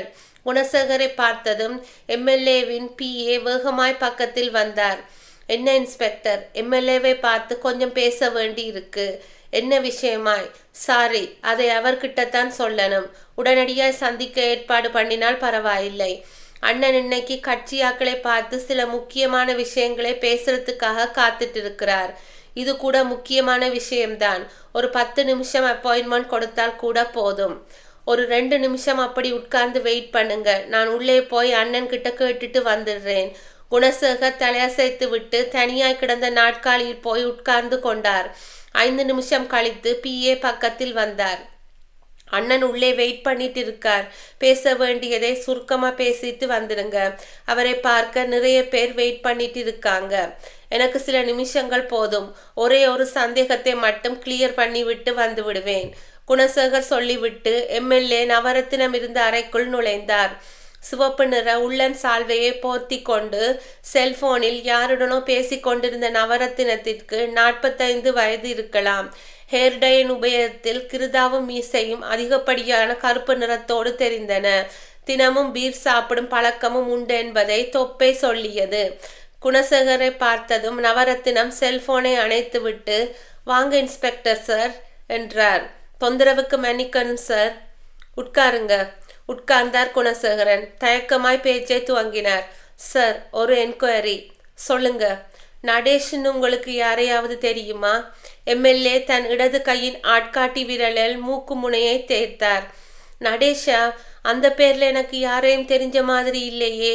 அந்த நடேஷ் என்ன அரசியல்வாதியா? கிடையாது சார், அவன் ஒரு லோபர். லோபரா? ஆமா சார், உங்க கெஸ்ட் ஹவுஸ் பங்களாவுக்கு ஒரு டெலிஃபோன் பூத்தில் இருந்து அடிக்கடி ஃபோன் பண்ணி பேசி இருக்கான். சரி, இப்ப எதுக்காக இந்த விசாரணை? அந்த நடேஷ் ஏதாவது தப்பு காரியம் பண்ணிட்டானா? அவனே இப்போ உயிரோடு இல்லை சார். என்னது? ஆமா சார் என்று ஆரம்பித்த குணசேகர் டாடா சுமோ கார் விபத்தை பற்றியும் அதில் இறந்து கிடந்த ஒரு பெண்ணை பற்றியும் போலீஸ் நாய் மூலம் மயானத்தில் புதைக்கப்பட்டிருந்த நடேஷ் உடலை கண்டெடுத்து அது சம்பந்தமாய் விசாரணை மேற்கொண்டதில் நடேஷ் அடிக்கடி எம்எல்ஏ கெஸ்ட் ஹவுஸ் பங்களாவுக்கு ஃபோன் செய்ததாக தெரிய வந்ததை பற்றியும் சொல்லி முடிக்க நவரத்தினம் சில வினாடிகள் மௌனமாயிருந்து விட்டு கேட்டார். இந்த நியூஸ் பத்திரிகைக்கு போயிடலையே? இன்னும் இல்லை சார். இன்ஸ்பெக்டர், இந்த கெஸ்ட் ஹவுஸ் என்னோடது தான்னாலும் இப்போதைக்கு அதை முழுக்க முழுக்க உபயோகப்படுத்துறது என்னோட தம்பி ஜீவரத்னம் தான். நான் அந்த கெஸ்ட் ஹவுஸ் பக்கம் போயே கிட்டத்தட்ட 1 வருஷம் ஆச்சு. அப்படின்னா இப்போ அந்த பங்களாவில் இருக்கிறது உங்க தம்பி ஜீவரத்னம் மட்டும்தான் இல்லையா? ஆமாம், நீங்க சொல்றதை பார்த்தால் அந்த நடேசனுக்கும் என்னுடைய தம்பிக்கும் இடையில் தொடர்பு இருக்கும்னு தெரியுது. உங்க தம்பியை உடனடியாக விசாரிக்கணும் சார். ஃபோன் பண்ணி வரவழைக்கட்டுமா? வேண்டாம் சார், நேரடியாகவே நான் கெஸ்ட் ஹவுஸுக்கு போய் என்கொயரி பண்ணிட்டு வந்துடுறேன். அதுக்கு உங்களோட பர்மிஷன் வேணும். இதுக்கு என்னோட பர்மிஷன் வேண்டியது இல்லை. போலீஸ் விசாரணைக்கு ஒத்துழைப்பு கொடுக்க வேண்டியது எல்லோருக்கும் உள்ள கடமை. ஒரு 1/4 மணி நேரம் வெயிட் பண்ணுங்க, நானும் உங்க கூட வந்துடுறேன். அவன் பேரில் ஏதாவது குற்றம் இருந்தால் உடனடியாக நீங்கள் அவனை அரெஸ்ட் பண்ணலாம். Thank you sir. உங்கள் பிரதரை விசாரணை பண்ணும்போது நீங்களும் பக்கத்தில் இருக்கிறது நல்லது தான். உங்களுக்காக நான் வெளியே வெயிட் பண்ணுறேன் சார். குணசேகர் எழுந்து வெளியே வந்த ஒரு நாட்காலியில் உடம்பை கொடுத்து காத்திருக்க எம்எல்ஏ 20 நிமிஷத்தில் எல்லா கட்சிக்காரர்களையும் உள்ளே அழைத்து பேசிவிட்டு வெளியே வந்தார். வாங்க இன்ஸ்பெக்டர், போகலாம். ஜீப் இங்கேயே இருக்கட்டும், நாம காரிலேயே போயிட்டு வந்துடுவோம். காரில் புறப்பட்டார்கள். கிட்டத்தட்ட 1 மணி நேர பயணத்திற்கு பின் திருவான்மியூர் கோடியில் இருந்த அந்த கெஸ்ட் ஹவுஸ் பங்களாவுக்கு முன்பாய் கார் வந்து நின்று ஹாரன் கொடுத்தது. வாட்ச்மேன் கிழவன் காம்பவுண்ட் கேட்டின் விக்டோரில் எட்டி பார்த்துவிட்டு அவசரமாய் கதவை விரிய திறந்து விட்டான். கார் மெதுவாய் ஊர்ந்து போர்ட்டிகோவில் போய் நின்றது. இன்ஸ்பெக்டர் குணசேகரும் எம்எல்ஏயும் காரில் இருந்து இறங்கி உள்ளே நுழைய வேலையால் ஒருவன் ஓடி வந்து கும்பிட்டு மார்பு குறுக்கால் கைகளை கட்டி கொண்டான். எம்எல்ஏ கேட்டார், என்ன நாகப்பா, நல்லா இருக்கியா? உங்க புண்ணியத்துல நல்லா இருக்கேன்யா. தம்பி உள்ளே இருக்கானா? உள்ளேதான் இருக்காருங்க. என்ன பண்ணிட்டு இருக்கான்? தூங்கிட்டு இருக்காங்க. குடிச்சிட்டா இல்லை குடிக்காமலா? தெரியலிங்க ஐயா. சரி, அந்த லான்ல 2 நாட்காலியை எடுத்து போட்டுடு. அவனை போய் எழுப்பி கூட்டிட்டு வா. இன்ஸ்பெக்டர் வந்திருக்கிறதா சொல்லாதே. சரிங்க ஐயா. வேலையால் 2 நாட்காலிகளை எடுத்து வெளியே போட்டுவிட்டு உள்ளே போனான். மாடிப்படிகளில் ஏறி வராந்தாவில் இருந்த முதல் அறைக்குள் நுழைந்தான். கிட்டத்தட்ட எம்எல்ஏயின் சாயலில் இருந்த ஜீவரத்தினம் ஒரு கழித்து படுத்திருக்க வேலையால் பக்கத்தில் போய் குரல் கொடுத்தான். ஐயா, பெரியய்யா வந்திருக்காருங்க. உங்க கூட உடனடியா கீழே வர சொல்லாருங்க. ஜீவரத்தினத்திடமிருந்து எந்த பதிலும் வராமல் போகவே கட்டிலை சுற்றி கொண்டு அவர் பக்கமாய் போய் நின்றான். ஐயா, கூப்பிட முயன்று ஜீவரத்தினத்தின் முகத்தை பார்த்தவன் திடுக்கிட்டான். ஜீவரத்தினத்தின் முகம் இரத்த களரியாய் மாறியிருக்க கட்டிலுக்கடியில் ஒரு இரத்த குளம் தேங்கி இருந்தது. இன்ஸ்பெக்டர் பராந்தகன் உன்னிப்பாய் கேட்டுக்கொண்டிருக்க பூபால் சொல்லிக் கொண்டிருந்தான். சார், அந்த மேனகா ஒரு நர்ஸ். மது நர்சிங் ஹோமில் வேலை பார்த்துட்டு இருக்கா. தேவேந்திரன் அங்கே ஒரு ட்ரீட்மெண்ட்டுக்காக போன போது 2 பேருக்கும் பழக்கம் ஏற்பட்டு அது காதலா மாறியது. பூபால் பேச்சை நிறுத்த மோகன் தொடர்ந்தான். சார், தேவேந்திரன் ஆரம்பத்தில் அந்த பெண் மேனகாவை உண்மையாகவும் தீவிரமாகவும் காதலித்தான். ஆனால் போக போக அவ மேல அவனுக்கு இருந்த நாட்டம் குறைஞ்சு போய் அவளை ஒரு தடவை தொட்டு பார்த்துவிட்டு கலட்டிவிட முடிவு பண்ணினான். நாங்க அது பாவம்னு சொன்னோம். அவன் கேட்கல. மேனகாவை கண்டிப்பா கல்யாணம் பண்ணிக்கிறதா சொல்லி ஆசை வார்த்தை காட்டி அவ உடம்பை தொட்டான். அதுக்கப்புறம் அவங்க 2 பேருக்கும் மத்தியில் என்ன நடந்ததுன்னு எங்களுக்கு தெரியாது. தேவேந்திரன் தனக்கு கல்யாணம்னு சொல்லி கல்யாண பத்திரிகை கொண்டு வந்து கொடுத்த போது மேனகாவை பற்றி அவன்கிட்ட கேட்டோம். அதுக்கு அவன் என்ன சொன்னான்?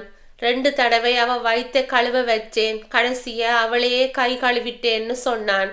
இன்ஸ்பெக்டர் பராந்தகனுக்கு பக்கத்தில் நின்றிருந்த பத்திரிகை ரிப்போர்ட்டர் நிவேதிதா உஷ்ண பெருமூச்சு ஒன்றை வெளியேற்றி விட்டு சொன்னாள். கொலைக்கான மோட்டிவ் இப்பதான் தெரியுது சார். ஒரு பெண் புலி சீறி இருக்கின்றது. பட் நிவேதிதா, கொலையாளி ஒரு ஆண். இன்ஸ்பெக்டர் கிஷோர் அவனை பார்த்திருக்கார், சண்டை போட்டிருக்கார். மேபி மேனகாவுக்கு தேவேந்திரன் செய்த துரோகத்தை பொறுத்துக்க முடியாத யாரோ, அதாவது அவளுக்கு வேண்டிய யாரோ கொலையை பண்ணியிருக்கலாமே. அதுக்கு பதில் மேனகாவை விசாரிச்சார்தான் கிடைக்கும். எஸ், மேனகா வேலைக்கு போகும் நர்சிங் ஹோம் எங்கே இருக்கு? கிண்டி பார்க் ரோட்டில் இருக்கு, பூபால் சொல்ல பராந்தகன் நிவேதிதாவோடு ஜீப்புக்கு வந்தார். ஜீப் புறப்பட்டது. பராந்தகன் உற்சாகமாய் சிரித்தார். நிவேதிதா, இந்த கேஸில் இத்தனை அலைச்சலுக்கு பிறகு இப்போதான் மேனகாங்கிற வெளிச்சம் அடிச்சிருக்கு. தப்பி போன கைதிக்கும் தேவேந்திரன் கொலைக்கும் எந்த சம்பந்தமும் இருக்காதுன்னு இப்போ தெரியுது. அப்படி சொல்லிட முடியாது சார். அவன் கைக்கு கிடைச்ச பின்னாடி தான் அந்த உண்மையும் தெரிய வரும்.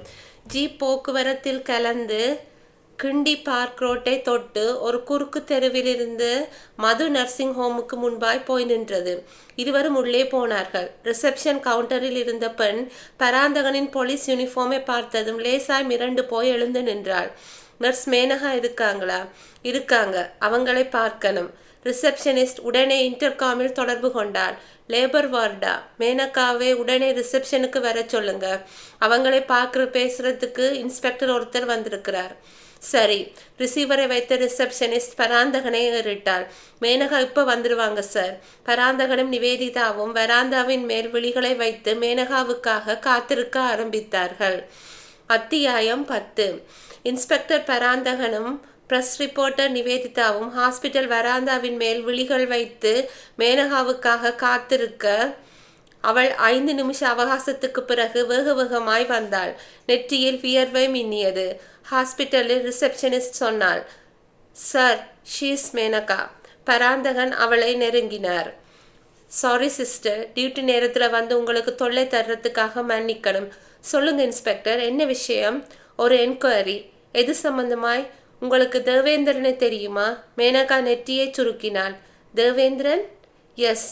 அப்படி யாரையும் எனக்கு தெரியாதே. பொய் சொல்லாதீங்க சிஸ்டர். நேற்று ராத்திரி நீங்கள் தேவேந்திரனுக்கு ஃபோன் பண்ணி பேசிய விஷயம் வெளியே வந்தாச்சு. எதையும் மறைக்காம உண்மையை சொல்லிடுறது பெட்டர். சாரி இன்ஸ்பெக்டர், நீங்கள் தப்பான இடத்துக்கு வந்து என்கொயரி பண்ணிட்டு இருக்கீங்க. நீங்கள் சொல்கிற மாதிரி எனக்கு எந்த தேவேந்திரனையும் தெரியாது. இன்ஸ்பெக்டர் பராந்தகன் தன் ஷர்ட் பாக்கெட்டில் இருந்த தேவேந்திரனின் ஃபோட்டோவை எடுத்து காட்டினார். இவரை உங்களுக்கு தெரியாதா? மேனகா பார்த்து விட்டு தலையசைத்தாள். தெரியாது. என்ன சிஸ்டர் இது? நீங்களும் தேவேந்திரனும் ஒருத்தரை ஒருத்தர் விரும்பிட்டு இருந்ததாக அவரோட ஃப்ரெண்ட்ஸ் சொல்லித்தான் நாங்கள் இங்கே வந்தோம். உங்கள் பேர் மேனகா தானே? ஆமாம். இங்கே இதே மேனகா பேரில் லேடி யாராவது நர்ஸாக வேறு வேலை பார்க்குறாங்களா? பராந்தகன் அந்த கேள்வியை கேட்டுக்கொண்டிருக்கும் போதே ரிசப்ஷன் கவுண்டரில் இருந்த பெண் சட்டென்று நிமிர்ந்தாள். Sir, you are correct. இந்த மேனகா இங்கே வேலை பார்க்குறதுக்கு முந்தி வேறொரு மேனகா இங்கே வேலை பார்த்துட்டு இருந்தாங்க. அவங்க மார்ச் 31 வேலையிலிருந்து ரிலீஸ் ஆக போயிட்டாங்க. நீங்கள் சொல்கிற மேனகாவும் அந்த தேவேந்திரனும் தான் காதலராக இருந்திருக்க வேண்டும். அந்த மேனகா இப்போ இங்கே பெங்களூரில் இருக்கிற ஒரு பெரிய ஹாஸ்பிட்டலில் வேலை கிடைச்சி போயிட்டு தான் நான் கேள்விப்பட்டேன் சார். ஹாஸ்பிட்டல் பேர் தெரியுமா? ஒரு நிமிஷம் இருங்க சார். அந்த மேனகாவோடு கொஞ்சம் நெருக்கமாக இருந்த பெண்ணொருத்தி இதே ஹாஸ்பிட்டலில் வேலை பார்க்குறாங்க. அவங்களை கூப்பிட்டு விடுறேன் சொன்ன ரிசப்ஷனிஸ்ட் இன்டர்காமை ரிசீவரை எடுத்துக்கொண்டு யாருடனோ பேச அடுத்த சில வினாடிகளில் மாநிறமாய் திருத்தமாய் நர்ஸ் யூனிஃபார்மில் ஒரு பெண் வந்தாள். சார், இவ ஆரோக்கியமேரி. நீங்கள் கேட்கிற மேனகாவை பற்றி இவளுக்கு தெரியும். பராந்தகன் அந்த ஆரோக்கியமேரியை ஏறிட்டபடி கேட்டார். மேனகா பெங்களூரில் எந்த ஹாஸ்பிட்டலில் வேலை பார்க்குறாங்கன்னு தெரியுமா? தெரியும் சார். எங்கே? பட்டேல் ஹாஸ்பிட்டல். எந்த area? Wilson garden. Menaka Bangalore போய் இந்த பட்டேல் ஹாஸ்பிட்டலில் ஜாயின் பண்ணின பிறகு சென்னைக்கு வந்து உங்களை பார்த்தாங்களா? இல்லை சார், மேனகா பெங்களூர் போனதிலிருந்து அவளுக்கும் எனக்கும் எந்த விதமான தொடர்பும் இல்லாமல் போயிடுச்சு. அவள் ஒரு லெட்டர் கூட போடலை. அவள் லெட்டர் போடாததுனால் அந்த கோபத்தில் நானும் லெட்டர் போடாமல் இருந்துட்டேன். மேனகாவும் தேவேந்திரனும் லவர்ஸ் என்கிற விஷயம் உங்களுக்கு தெரியுமா? பேரெல்லாம் எனக்கு தெரியாது. ஆனால் மேனகா யாரையோ காதலிக்கிறாங்கிற விஷயம் மட்டும் எனக்கு தெரியும். மேனகா ஒரு மூடி டைப். சில விஷயங்களை சொல்லுவா, சில விஷயங்களை பற்றி மூச்சே காட்ட மாட்டா. பெங்களூர் பட்டேல் ஹாஸ்பிட்டலில் ஃபோன் நம்பர் தெரியுமா? தெரியாது சார். அதுவரைக்கும் ஒன்றும் பேசாமல் மௌனமாக இருந்த ப்ரெஸ் ரிப்போர்ட்டர் நிவேதிதா குறுக்கிட்டாள். சார், டெலிஃபோன் எக்ஸ்சேஞ்சை கண்டாக்ட் பண்ணி இன்ஃபர்மேஷன் கேட்டால் Bangalore Patel hospital phone number கிடைக்கும் தானே? நீயே ட்ரை பண்ணு நிவேதிதா, பராந்தகன் சொல்லவும் நிவேதிதா ரிசப்ஷனிஸ்ட் அனுமதியை பெற்று டெலிஃபோனை உபயோகித்து எக்ஸ்சேஞ்சை தொடர்பு கொண்டு ஸ்பெஷல் இன்ஃபர்மேஷனில் பெங்களூர் பட்டேல் ஹாஸ்பிட்டலின் டெலிஃபோன் நம்பரை வாங்கினாள். பராந்தகன் எஸ்டிடி மூலம் ஹாஸ்பிட்டலின் சீஃப் டாக்டரை தொடர்பு கொண்டார். ஆங்கிலத்தில் பேசினார். டாக்டர், நாங்கள் சென்னை போலீஸ். இங்கே நடந்த ஒரு கொலை சம்பந்தமாக ஒரு தகவல் வேண்டும். கேளுங்கள். மேனகா என்கிற பெயரில் உங்கள் ஹாஸ்பிட்டலில் ஒரு நர்ஸ் பணிபுரிந்து கொண்டிருக்கின்றாள். அந்த பெண்ணிடம் நாங்கள் பேச வேண்டியுள்ளது. பெயர் என்ன சொன்னீர்கள்? மேனகா. நீங்கள் சொன்ன அந்த பெயரில் இந்த ஹாஸ்பிட்டலில் யாரும் பணிபுரியவில்லையே. டாக்டர், அந்த மேனகா உங்கள் ஹாஸ்பிட்டலில் வேலைக்கு சேர்ந்து 1 மாத காலம்தான் ஆகியுள்ளது. மார்ச் 31 சென்னையில் இருக்கிற மது நர்சிங் ஹோமிலிருந்து ரிலீஸ் ஆகி ஏப்ரல் 1 உங்கள் ஹாஸ்பிட்டலில் பணிக்கு சேர்ந்திருக்கின்றார். Very sorry to say this. கடந்த 6 மாத காலத்தில் எந்த ஒரு புது நர்ஸையும் நாங்கள் அப்பாயின்மெண்ட் செய்யவில்லை. உங்களுக்கு யாரோ தப்பான தகவலை கொடுத்திருக்கின்றார்கள். Doctor, are you sure? Certainly. எங்கள் ஹாஸ்பிட்டலில் இப்போது 72 நர்ஸ் பணியாளர்கள் 3 ஷிஃப்ட்களில் மாறி மாறி பணிபுரிந்து கொண்டிருக்கின்றார்கள். அந்த 72 பேர்களில் மேனகா என்ற பெயரில் யாரும் இல்லை. மன்னிக்க வேண்டும் டாக்டர். இன்னும் ஒரு 15 நிமிஷம் கழித்து மறுபடியும் உங்களுக்கு டெலிஃபோன் செய்கின்றேன். வெரிஃபை செய்து வைத்து கொள்ளுங்கள். பராந்தகன் ரிசீவரை வைத்துவிட்டு நர்ஸ் ஆரோக்கிய மேரியிடம் திரும்பினார். நீங்கள் சொன்ன ஹாஸ்பிட்டலில் நர்ஸ் மேனகா வேலை பார்க்கவில்லையாமே? அதை பற்றி எனக்கு எதுவும் தெரியாது சார். மேனகா கையில் பட்டேல் ஹாஸ்பிட்டலோட அப்பாயின்மெண்ட் ஆர்டர் இருந்ததை நான் பார்த்தேன். பராந்தகனுக்கு பிபி இல்லாமலேயே தலையை சுற்றியது. ஜீவரத்னத்தின் முகம் முழுவதும் முள்கரண்டியால் குத்தப்பட்ட மாதிரி இரத்த களரியாய் தெரிய, கட்டிலின் தலைமாட்டில் சின்னதாய் ஒரு இரத்த குளம் தேங்கி உறைந்து போயிருந்தது. எம்எல்ஏ நவரத்தினம் அழுது நனைந்த விழிகளோடு நாட்காலிக்கு தளர்வாய் உடம்பை கொடுத்து போலீஸ் சம்பிரதாயங்களை பார்த்து கொண்டிருந்தார். இன்ஸ்பெக்டர் குணசேகர் கெஸ்ட் ஹவுஸ் வேலையாள் நாகப்பாவை கேள்விகளால் பதம் பார்த்து கொண்டிருந்தார். என்ன நடந்தது? உண்மையே சொல்லிடு. உனக்கு தெரியாம இந்த பங்களாவுக்குள் யாரும் வந்திருக்க முடியாது. வேலையாள் நாகப்பா அழுகை வடிக்கும் குரலோடு மண்டியிட்டான். ஐயா, எனக்கு ஒண்ணுமே தெரியாதுங்க ஐயா. 1 மணி நேரத்துக்கு முன்னாடி கூட ஐயா மாடியிலிருந்து குரல் கொடுத்தார். போனேன். தலைவலியா இருக்கு, மாத்திரையும் காஃபியும் கொண்டு வான்னு சொன்னார். கொண்டு போனேன். சாப்பிட்டு படுத்து விட்டார். அதுக்கப்புறம் நீங்க வந்த பின்னாடிதான் மாடிக்கு போனேன். அதுக்கப்புறம் யாராவது ஜீவரத்னத்தை பார்க்க வந்தார்களா? யாரும் வரலீங்க ஐயா. நீ இதே பங்களாவில் தான் இருந்தியா இல்லை வெளியே போயிருந்தியா? நான் எதுக்கையா வெளியே போறேன்? 24 மணி நேரமும் இங்கேயே தான் விழுந்து கிடப்பேன். யாரும் வரலேன்னு சொல்லுற. சரி, ஃபோன்ல யாராவது கூப்பிட்டாங்களா? நாகப்பா யோசித்து விட்டு தலையாட்டினான். ஆமாங்க ஐயா. சின்னையா தலைவலி மாத்திரையும் காஃபியும் சாப்பிட்டு படுத்த உடனேயே 2 பேர் ஃபோன் பண்ணி இருந்தாங்க. யார் அவங்க? இருங்கய்யா, நோட்புக்கில் பேர் எழுதி வச்சிருக்கேன். நாகப்பா கீழே இறங்கி போய் ஒரு நோட்புக்கோடு வந்தான். குணசேகரிடம் நீட்ட அதை அவர் வாங்கி பிரித்தார். தேதி வாரியாக ஃபோன் செய்தவர்களின் பெயர்கள் பால் பாயிண்ட் பேனாவால் கொட்டை கொட்டையாய் எழுதப்பட்டிருந்தது. தேதி வாரியாய் பெயர்கள். மே மாதம் 1 தேதிக்கு பார்வையை கொண்டு போனார். ஃபோன் செய்த 2 பேர்களும் தெரிந்தன. மல்லிகை மன்னன், மேனகா. அத்தியாயம் 2. இன்ஸ்பெக்டர் குணசேகரன் நோட்புக்கில் எழுதியிருந்த அந்த பெயர்களை வாய்விட்டு படித்தார். மல்லிகை மன்னன், மேனகா. திரும்பி எம்எல்ஏ நவரத்னத்திடம் கேட்டார். சார், இவங்க யாருன்னு உங்களுக்கு தெரியுமா? நவரத்னம் தலையை அசைத்தார். மல்லிகை மன்னனை தெரியும். அவர் ஒரு மேடை பேச்சாளர். ஜீவரத்னத்தை பார்க்க அடிக்கடி வர்றதுண்டு. இந்த மேனகா, அது யாருன்னு தெரியல. குணசேகர் வேலையாள் நாகப்பாவிடம் திரும்பினார். இவங்க 2 பேரும் ஃபோன்ல என்ன சொன்னாங்க? ஜீவரத்தினம் ஐயா கிட்ட பேசணும்னு சொன்னாங்க. அவர் படுத்து தூங்கிட்டு இருக்காருன்னு சொன்னதும் ரிசீவரை வச்சுட்டாங்க. வேற எதுவும் பேசலையா? அந்த பொண்ணு கொஞ்சம் யோசிச்சு வீட்டில் யாரெல்லாம் இருக்காங்கன்னு கேட்டுச்சு. ஐயா வெளியூர் போவாரான்னு கேட்டு நான் இல்லைன்னு சொன்னதும் ரிசீவரை வச்சிடுச்சு. அந்த பொண்ணு மேனகா எந்த ஃபோன் நம்பர்லேருந்து பேசிட்டு இருக்கான்னு நீ கேட்கலையா? இல்லைங்க ஐயா. ஏன்? ஃபோனில் பேசுகிறவங்க கிட்ட அது மாதிரி கேள்வியெல்லாம் கேட்டால் ஐயாவுக்கு பிடிக்காதுங்க ஐயா. இந்த மேனகா இதுக்கு முந்தி எப்போவாவது ஃபோன் பண்ணி இருக்காளா? இல்லைங்க ஐயா. இன்ஸ்பெக்டர் குணசேகர் தலையில் இருந்த தொப்பியை கலட்டி விட்டு நெற்றியை அவஸ்தையாய் கீறிக்கொண்டார்.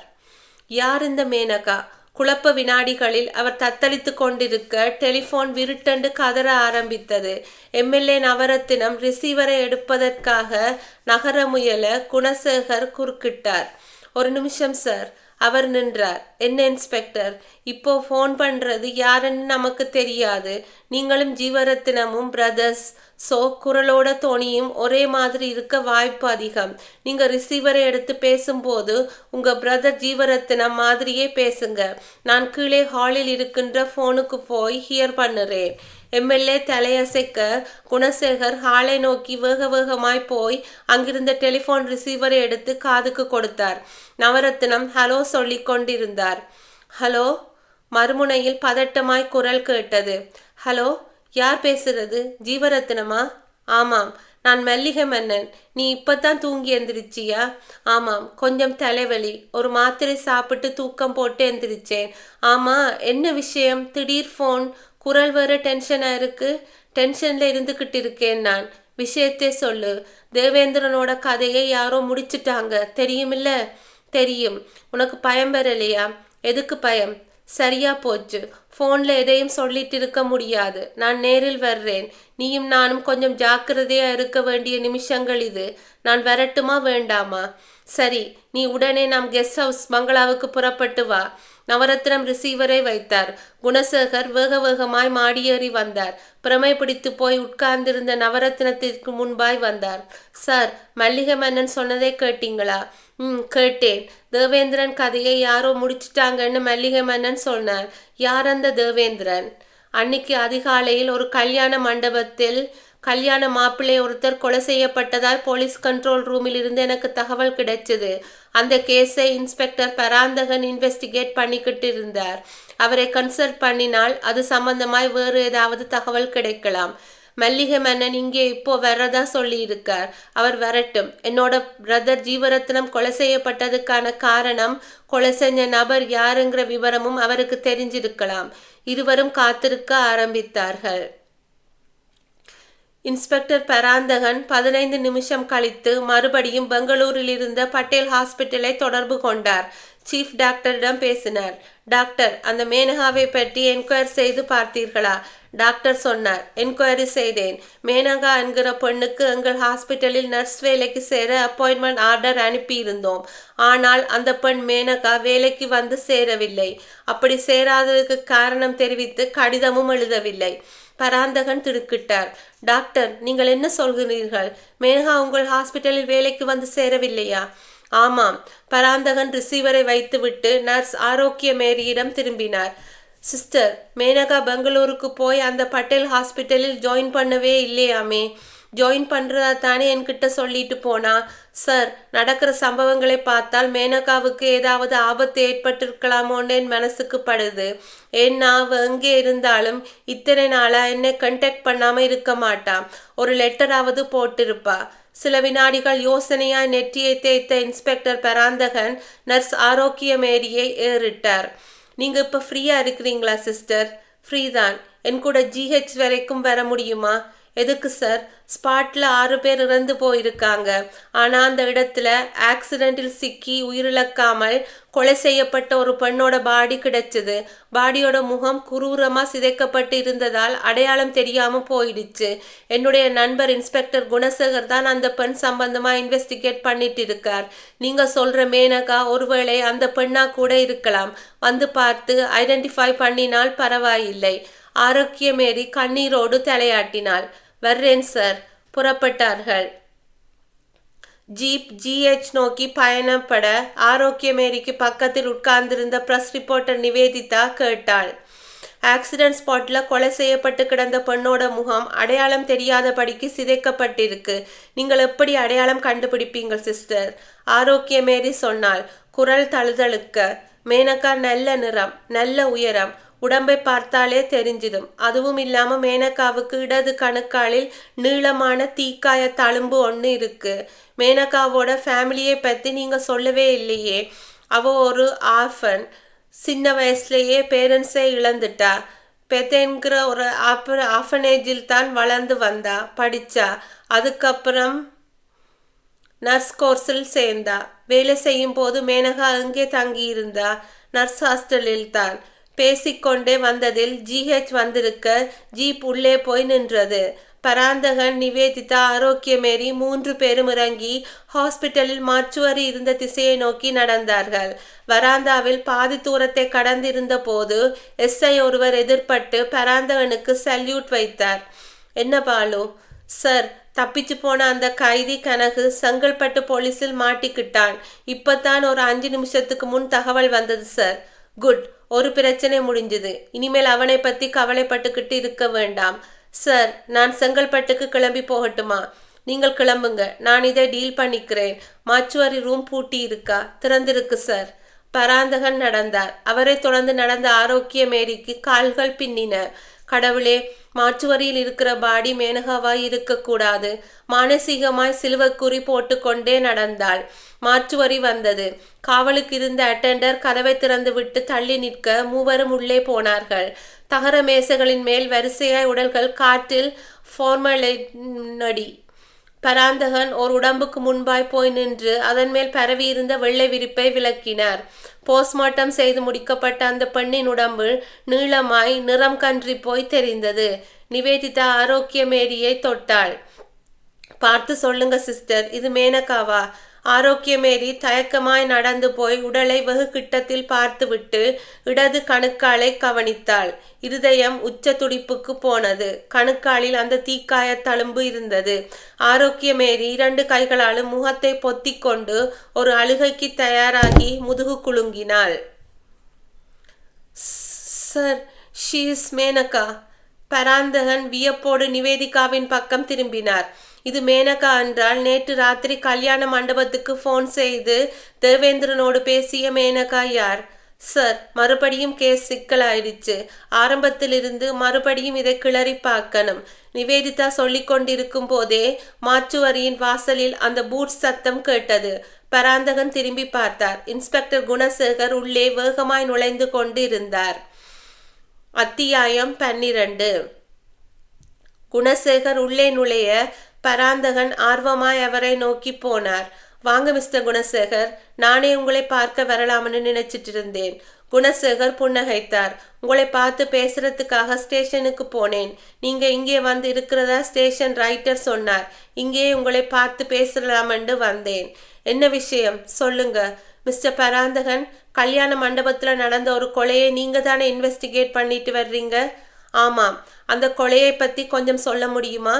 கொலை செய்யப்பட்ட நபரோட பெயர் தேவேந்திரன், கல்யாண மாப்பிள்ளை. அந்த கொலைக்கான காரணம் ஏதாவது தெரிஞ்சதா? உறுதியா தெரியல. பட் கொலை செய்யப்பட்ட தேவேந்திரன் மேனகாங்கிற ஒரு பொண்ணை லவ் பண்ணி இருக்கான். மேனகா ஒரு நர்ஸ். அந்த பொண்ணை கல்யாணம் பண்ணிக்கிறதா சொல்லி ஏமாத்தி இருக்கான் தேவேந்திரன். தேவேந்திரனோட இந்த கொலைக்கு மேனகா காரணமாக இருந்திருக்கலாமோ என்று நினைத்த நேரத்தில் மேனகாவே கொலை செய்யப்பட்டிருக்கிறாள் என்பது ஒரு அதிர்ச்சியான செய்தி. மேனகாவின் முகம் சிதைக்கப்பட்டு அடையாளம் தெரியாத நிலையில் இருந்தாலும் அது மேனகா தான் அடையாளம் காட்டியிருக்காங்க நர்ஸ் ஆரோக்கியமேரி. மேனகாவும் ஆரோக்கியமேரியும் தொழில் ரீதியால் திக்கஸ்ட் ஃப்ரெண்ட்ஸ். பாடியின் இடது கணுக்காலில் ஒரு தீக்காயம் தழும்பை வச்சு அது மேனகா தான் உறுதிப்படுத்தி இருக்காங்க. No doubt mister Paranthagan, accident ஸ்பாட்டில் இருந்த அந்த டெட் பாடி மேனகா தான். அவளை கொலை பண்ணின நபர் இப்போ உயிரோடு இல்லைன்னாலும் அந்த கொலைக்கு ஒரு வகையில் காரணகர்த்தாவான நபரை கைது பண்ணிவிட்டோம். பராந்தகன் வியப்பாய் நிமிர்ந்தார். பிரஸ் ரிப்போர்ட்டர் நிவேதிதாவும் வேகமாய் பக்கத்தில் வந்தாள். யார் சார் அது? அவர் பேரு மல்லிகை மன்னன், ஒரு மேடை பேச்சாளர். எம்எல்ஏ நவரத்தினத்தோட பிரதர், ஜீவரத்தினத்தோட ஃப்ரெண்ட். ஜீவரத்தினம் இப்போ உயிரோடு இல்லை. தேவேந்திரன் மாதிரியே அவரும் கொலை செய்யப்பட்டு விட்டார். குணசேகரன் சொல்ல சொல்ல இடைமறித்து கேட்டான் பராந்தகர். மேனகாவோட மரணத்துக்கு அந்த மல்லிகை மன்னனுக்கும் ஒரு காரணம்னு சொன்னீங்க, அது எப்படி மிஸ்டர் குணசேகர்? மேனகாவை பால் பண்ணினதுல 3 பேரும் பார்ட்னர்ஸ்.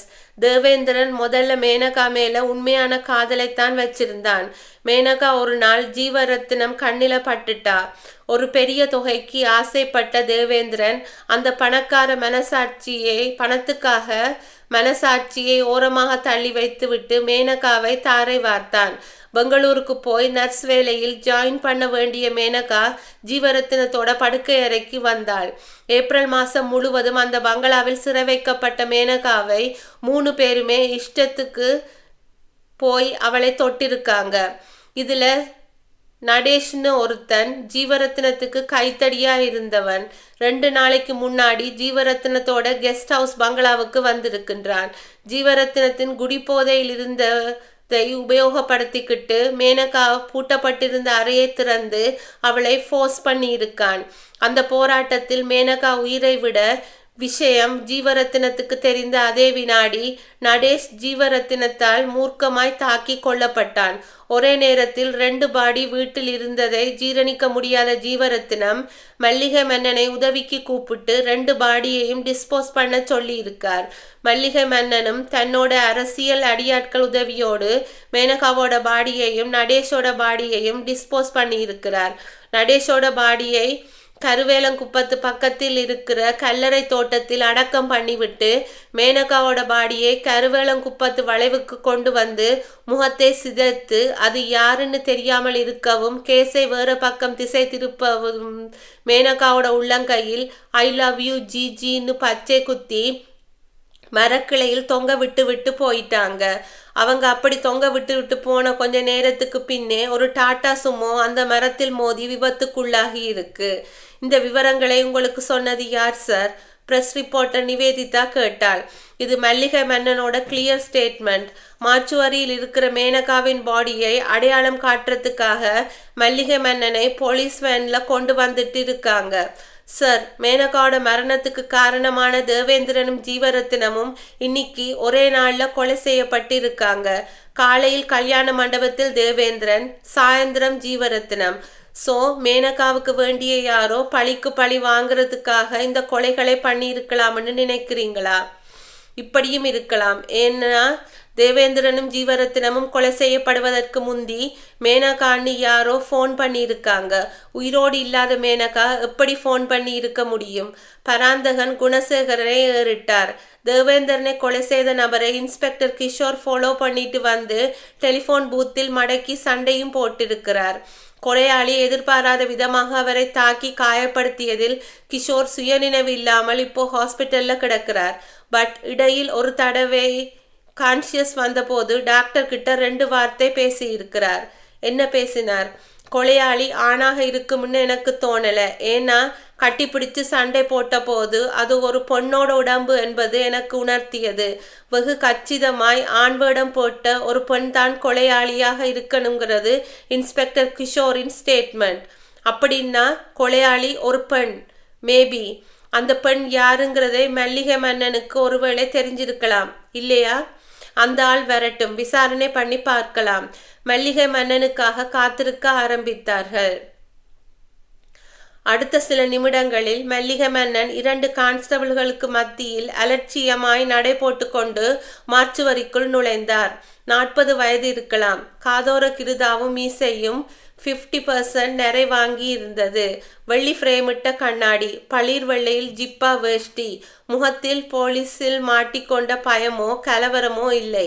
நிமிர்ந்து எல்லோரையும் பார்த்து கொண்டு வந்தார். குணசேகர் அவரை கூட்டிக் கொண்டு போய் மேனகாவின் உடலை காட்டினார். இது மேனகா தானே? மல்லிகை மன்னனது இடது ஆள்காட்டி விரலால் தன் மூக்கை சொரிந்து கொண்டே அலட்சியமாய் சொன்னார். 100% மேனகா தான். போதுமா? இதோ பாருங்க இன்ஸ்பெக்டர், இந்த மேனகா கேஸில் நீங்கள் எனக்கு தண்டனை வாங்கி தர முடியாது. காரணம், மாநிலத்திலும் எங்க ஆட்சி, மத்தியிலும் எங்க ஆட்சி. சட்டத்தை எப்படி வளைச்சா எனக்கு விடுதலை கிடைக்குங்கிற வித்தை என்னோட வக்கீல்களுக்கு தெரியும். மேனகாவுக்கு வேண்டிய யாரோ பழி வாங்குறதா நினைச்சுக்கிட்டு தேவேந்திரனையும் ஜீவரத்னத்தையும் தீர்த்து கட்டி இருக்காங்க. ஆனா அந்த எதிரி என்னை நெருங்க முடியாது. இப்போதைக்கு நீங்க என்னை 15 நாள் காவலில் வைக்க முடியும். 16வது நாள் நான் ஜாமீனில் வெளிவந்து விடுவேன். ஜாமீனில் நான் வெளியே வந்ததும் நான் பண்ணக்கூடிய முதல் காரியம் அந்த எதிரியை தேடி கண்டுபிடிச்சு அழிக்கிறது தான். இதை நான் பகிரங்கமாகவே சொல்றதுக்கு காரணம், எனக்கு யார்கிட்டையும் எந்த பயமும் கிடையாது. குணசேகர் கோபமாய் நிமிர்ந்தார்.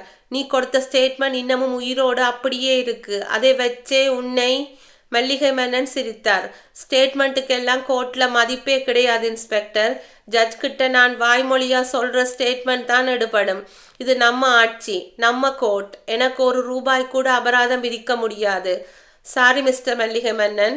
தனக்கு பின்னால் ஒலித்த பெண் குரல் கேட்டு மல்லிகை மன்னன் துணுக்குட்டு போய் திரும்பி பார்க்க பிரஸ் ரிப்போர்ட்டர் நிவேதிதா கண்களில் கனல் பறக்க நின்றிருந்தாள். என்னம்மா பத்திரிக்கை பொண்ணு, அப்படி பார்க்குற? ஏதாவது டயலாக் சொல்ல போறியா?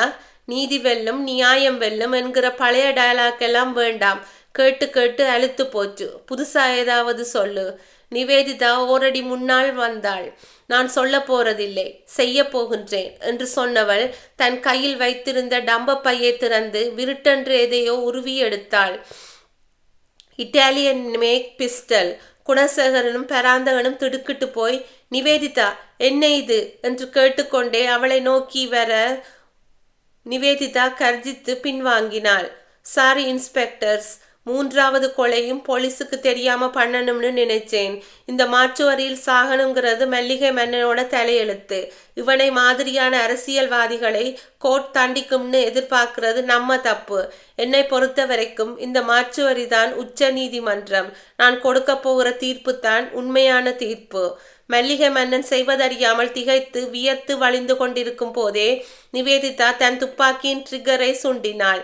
சைலன்சரின் உபயோகத்தோடு சத்தமில்லாமல் பீறிட்ட தோட்டா மல்லிகை மன்னனின் மார்புக்குள் துல்லியமாய் பாய ரத்தம் சிதற துள்ளி விழுந்தார். தட்டு தடுமாறி கொண்டு எழ முயன்றவரின் தலையில் 2வது தோட்டா பாய முகம் முழுவதும் கோடு கோடாய் ரத்தம் வழிய நிவேதிதாவை பார்த்து கொண்டே சரிந்தார். சில வினாடிகளில் நிசப்தமானார். நிவேதிதா மூச்சிரைத்து கொண்டு இன்ஸ்பெக்டர் பராந்தகனிடம் திரும்பினாள். சார், மேனகா என்னோட பால்ய காலத்து தோழி. அவ தேவேந்திரனை காதலிச்ச விஷயம் எனக்கு தெரியும். பெங்களூரில் இருக்கின்ற ஒரு ஹாஸ்பிட்டலுக்கு அவ நர்ஸா போய் ஜாயின் பண்ற விஷயம் எனக்கு தெரியும். மார்ச் 30ஆம் தேதி என்கிட்ட சொல்லிட்டு தான் புறப்பட்டா. ஒரு வாரம் கழிச்சு நான் இந்த பெங்களூர் ஹாஸ்பிட்டலுக்கு போன் பண்ணி கேட்டபோது மேனகா அங்கே வேலையில் ஜாயின் பண்ணலைங்கிற அதிர்ச்சியான விஷயம் கிடைச்சது. நான் உடனே தேவேந்திரனை போய் பார்த்து விவரம் கேட்டேன். அதுக்கு அவன், மேனகா ஏதோ மனக்குழப்பத்தில் இருக்கா, நிறைய பொய் சொல்றா, அவ வடநாட்டு பக்கமா போய் ஏதாவது ஒரு ஹாஸ்பிட்டல்ல ஜாயின் பண்ணிக்கலாம்ங்கிறது என்னோட எண்ணம். கொஞ்ச நாள் வெயிட் பண்ணி பார்க்கலாம்னு சொன்னான். எனக்கு அவன் மேல லேசா சந்தேகம் வந்தது. பட் அதை காட்டிக்காம அவனை அப்சர்வ் பண்ண ஆரம்பிச்சேன். ஆரம்பத்துல எந்த பிடியும் கிடைக்கல. போக போக விஷயம் பிடிபட்டது. மேனகாவோட விஷயத்தில் அரசியல் கலந்திருக்கிற காரணத்தினால் போலீஸுக்கு போனால் சரியான ஒத்துழைப்பு கிடைக்காதுன்னு நினைச்சு நானே மேனகாவை கண்டுபிடிக்க முயற்சி பண்ணினேன். அந்த முயற்சியில் அவளை உயிரோடு என்னால் பார்க்க முடியல. மேனகாவோட மரணத்துக்கு தேவேந்திரன், ஜீவரத்னம், மல்லிகை மன்னன் இந்த 3 பேரும் தான் காரணம்ங்கிறதை தெரிஞ்சுக்கிட்டு இந்த மே 1 தினம் என்னோட சூரசம்ஹாரத்தை ஆரம்பிச்சேன்.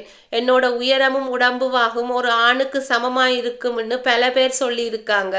பைக் ஓட்ட தெரிஞ்ச நான் ஒரு ஆணா மாறி தேவேந்திரனை முதல்ல கல்யாண மண்டபத்தில் தீர்த்து கட்டினேன்.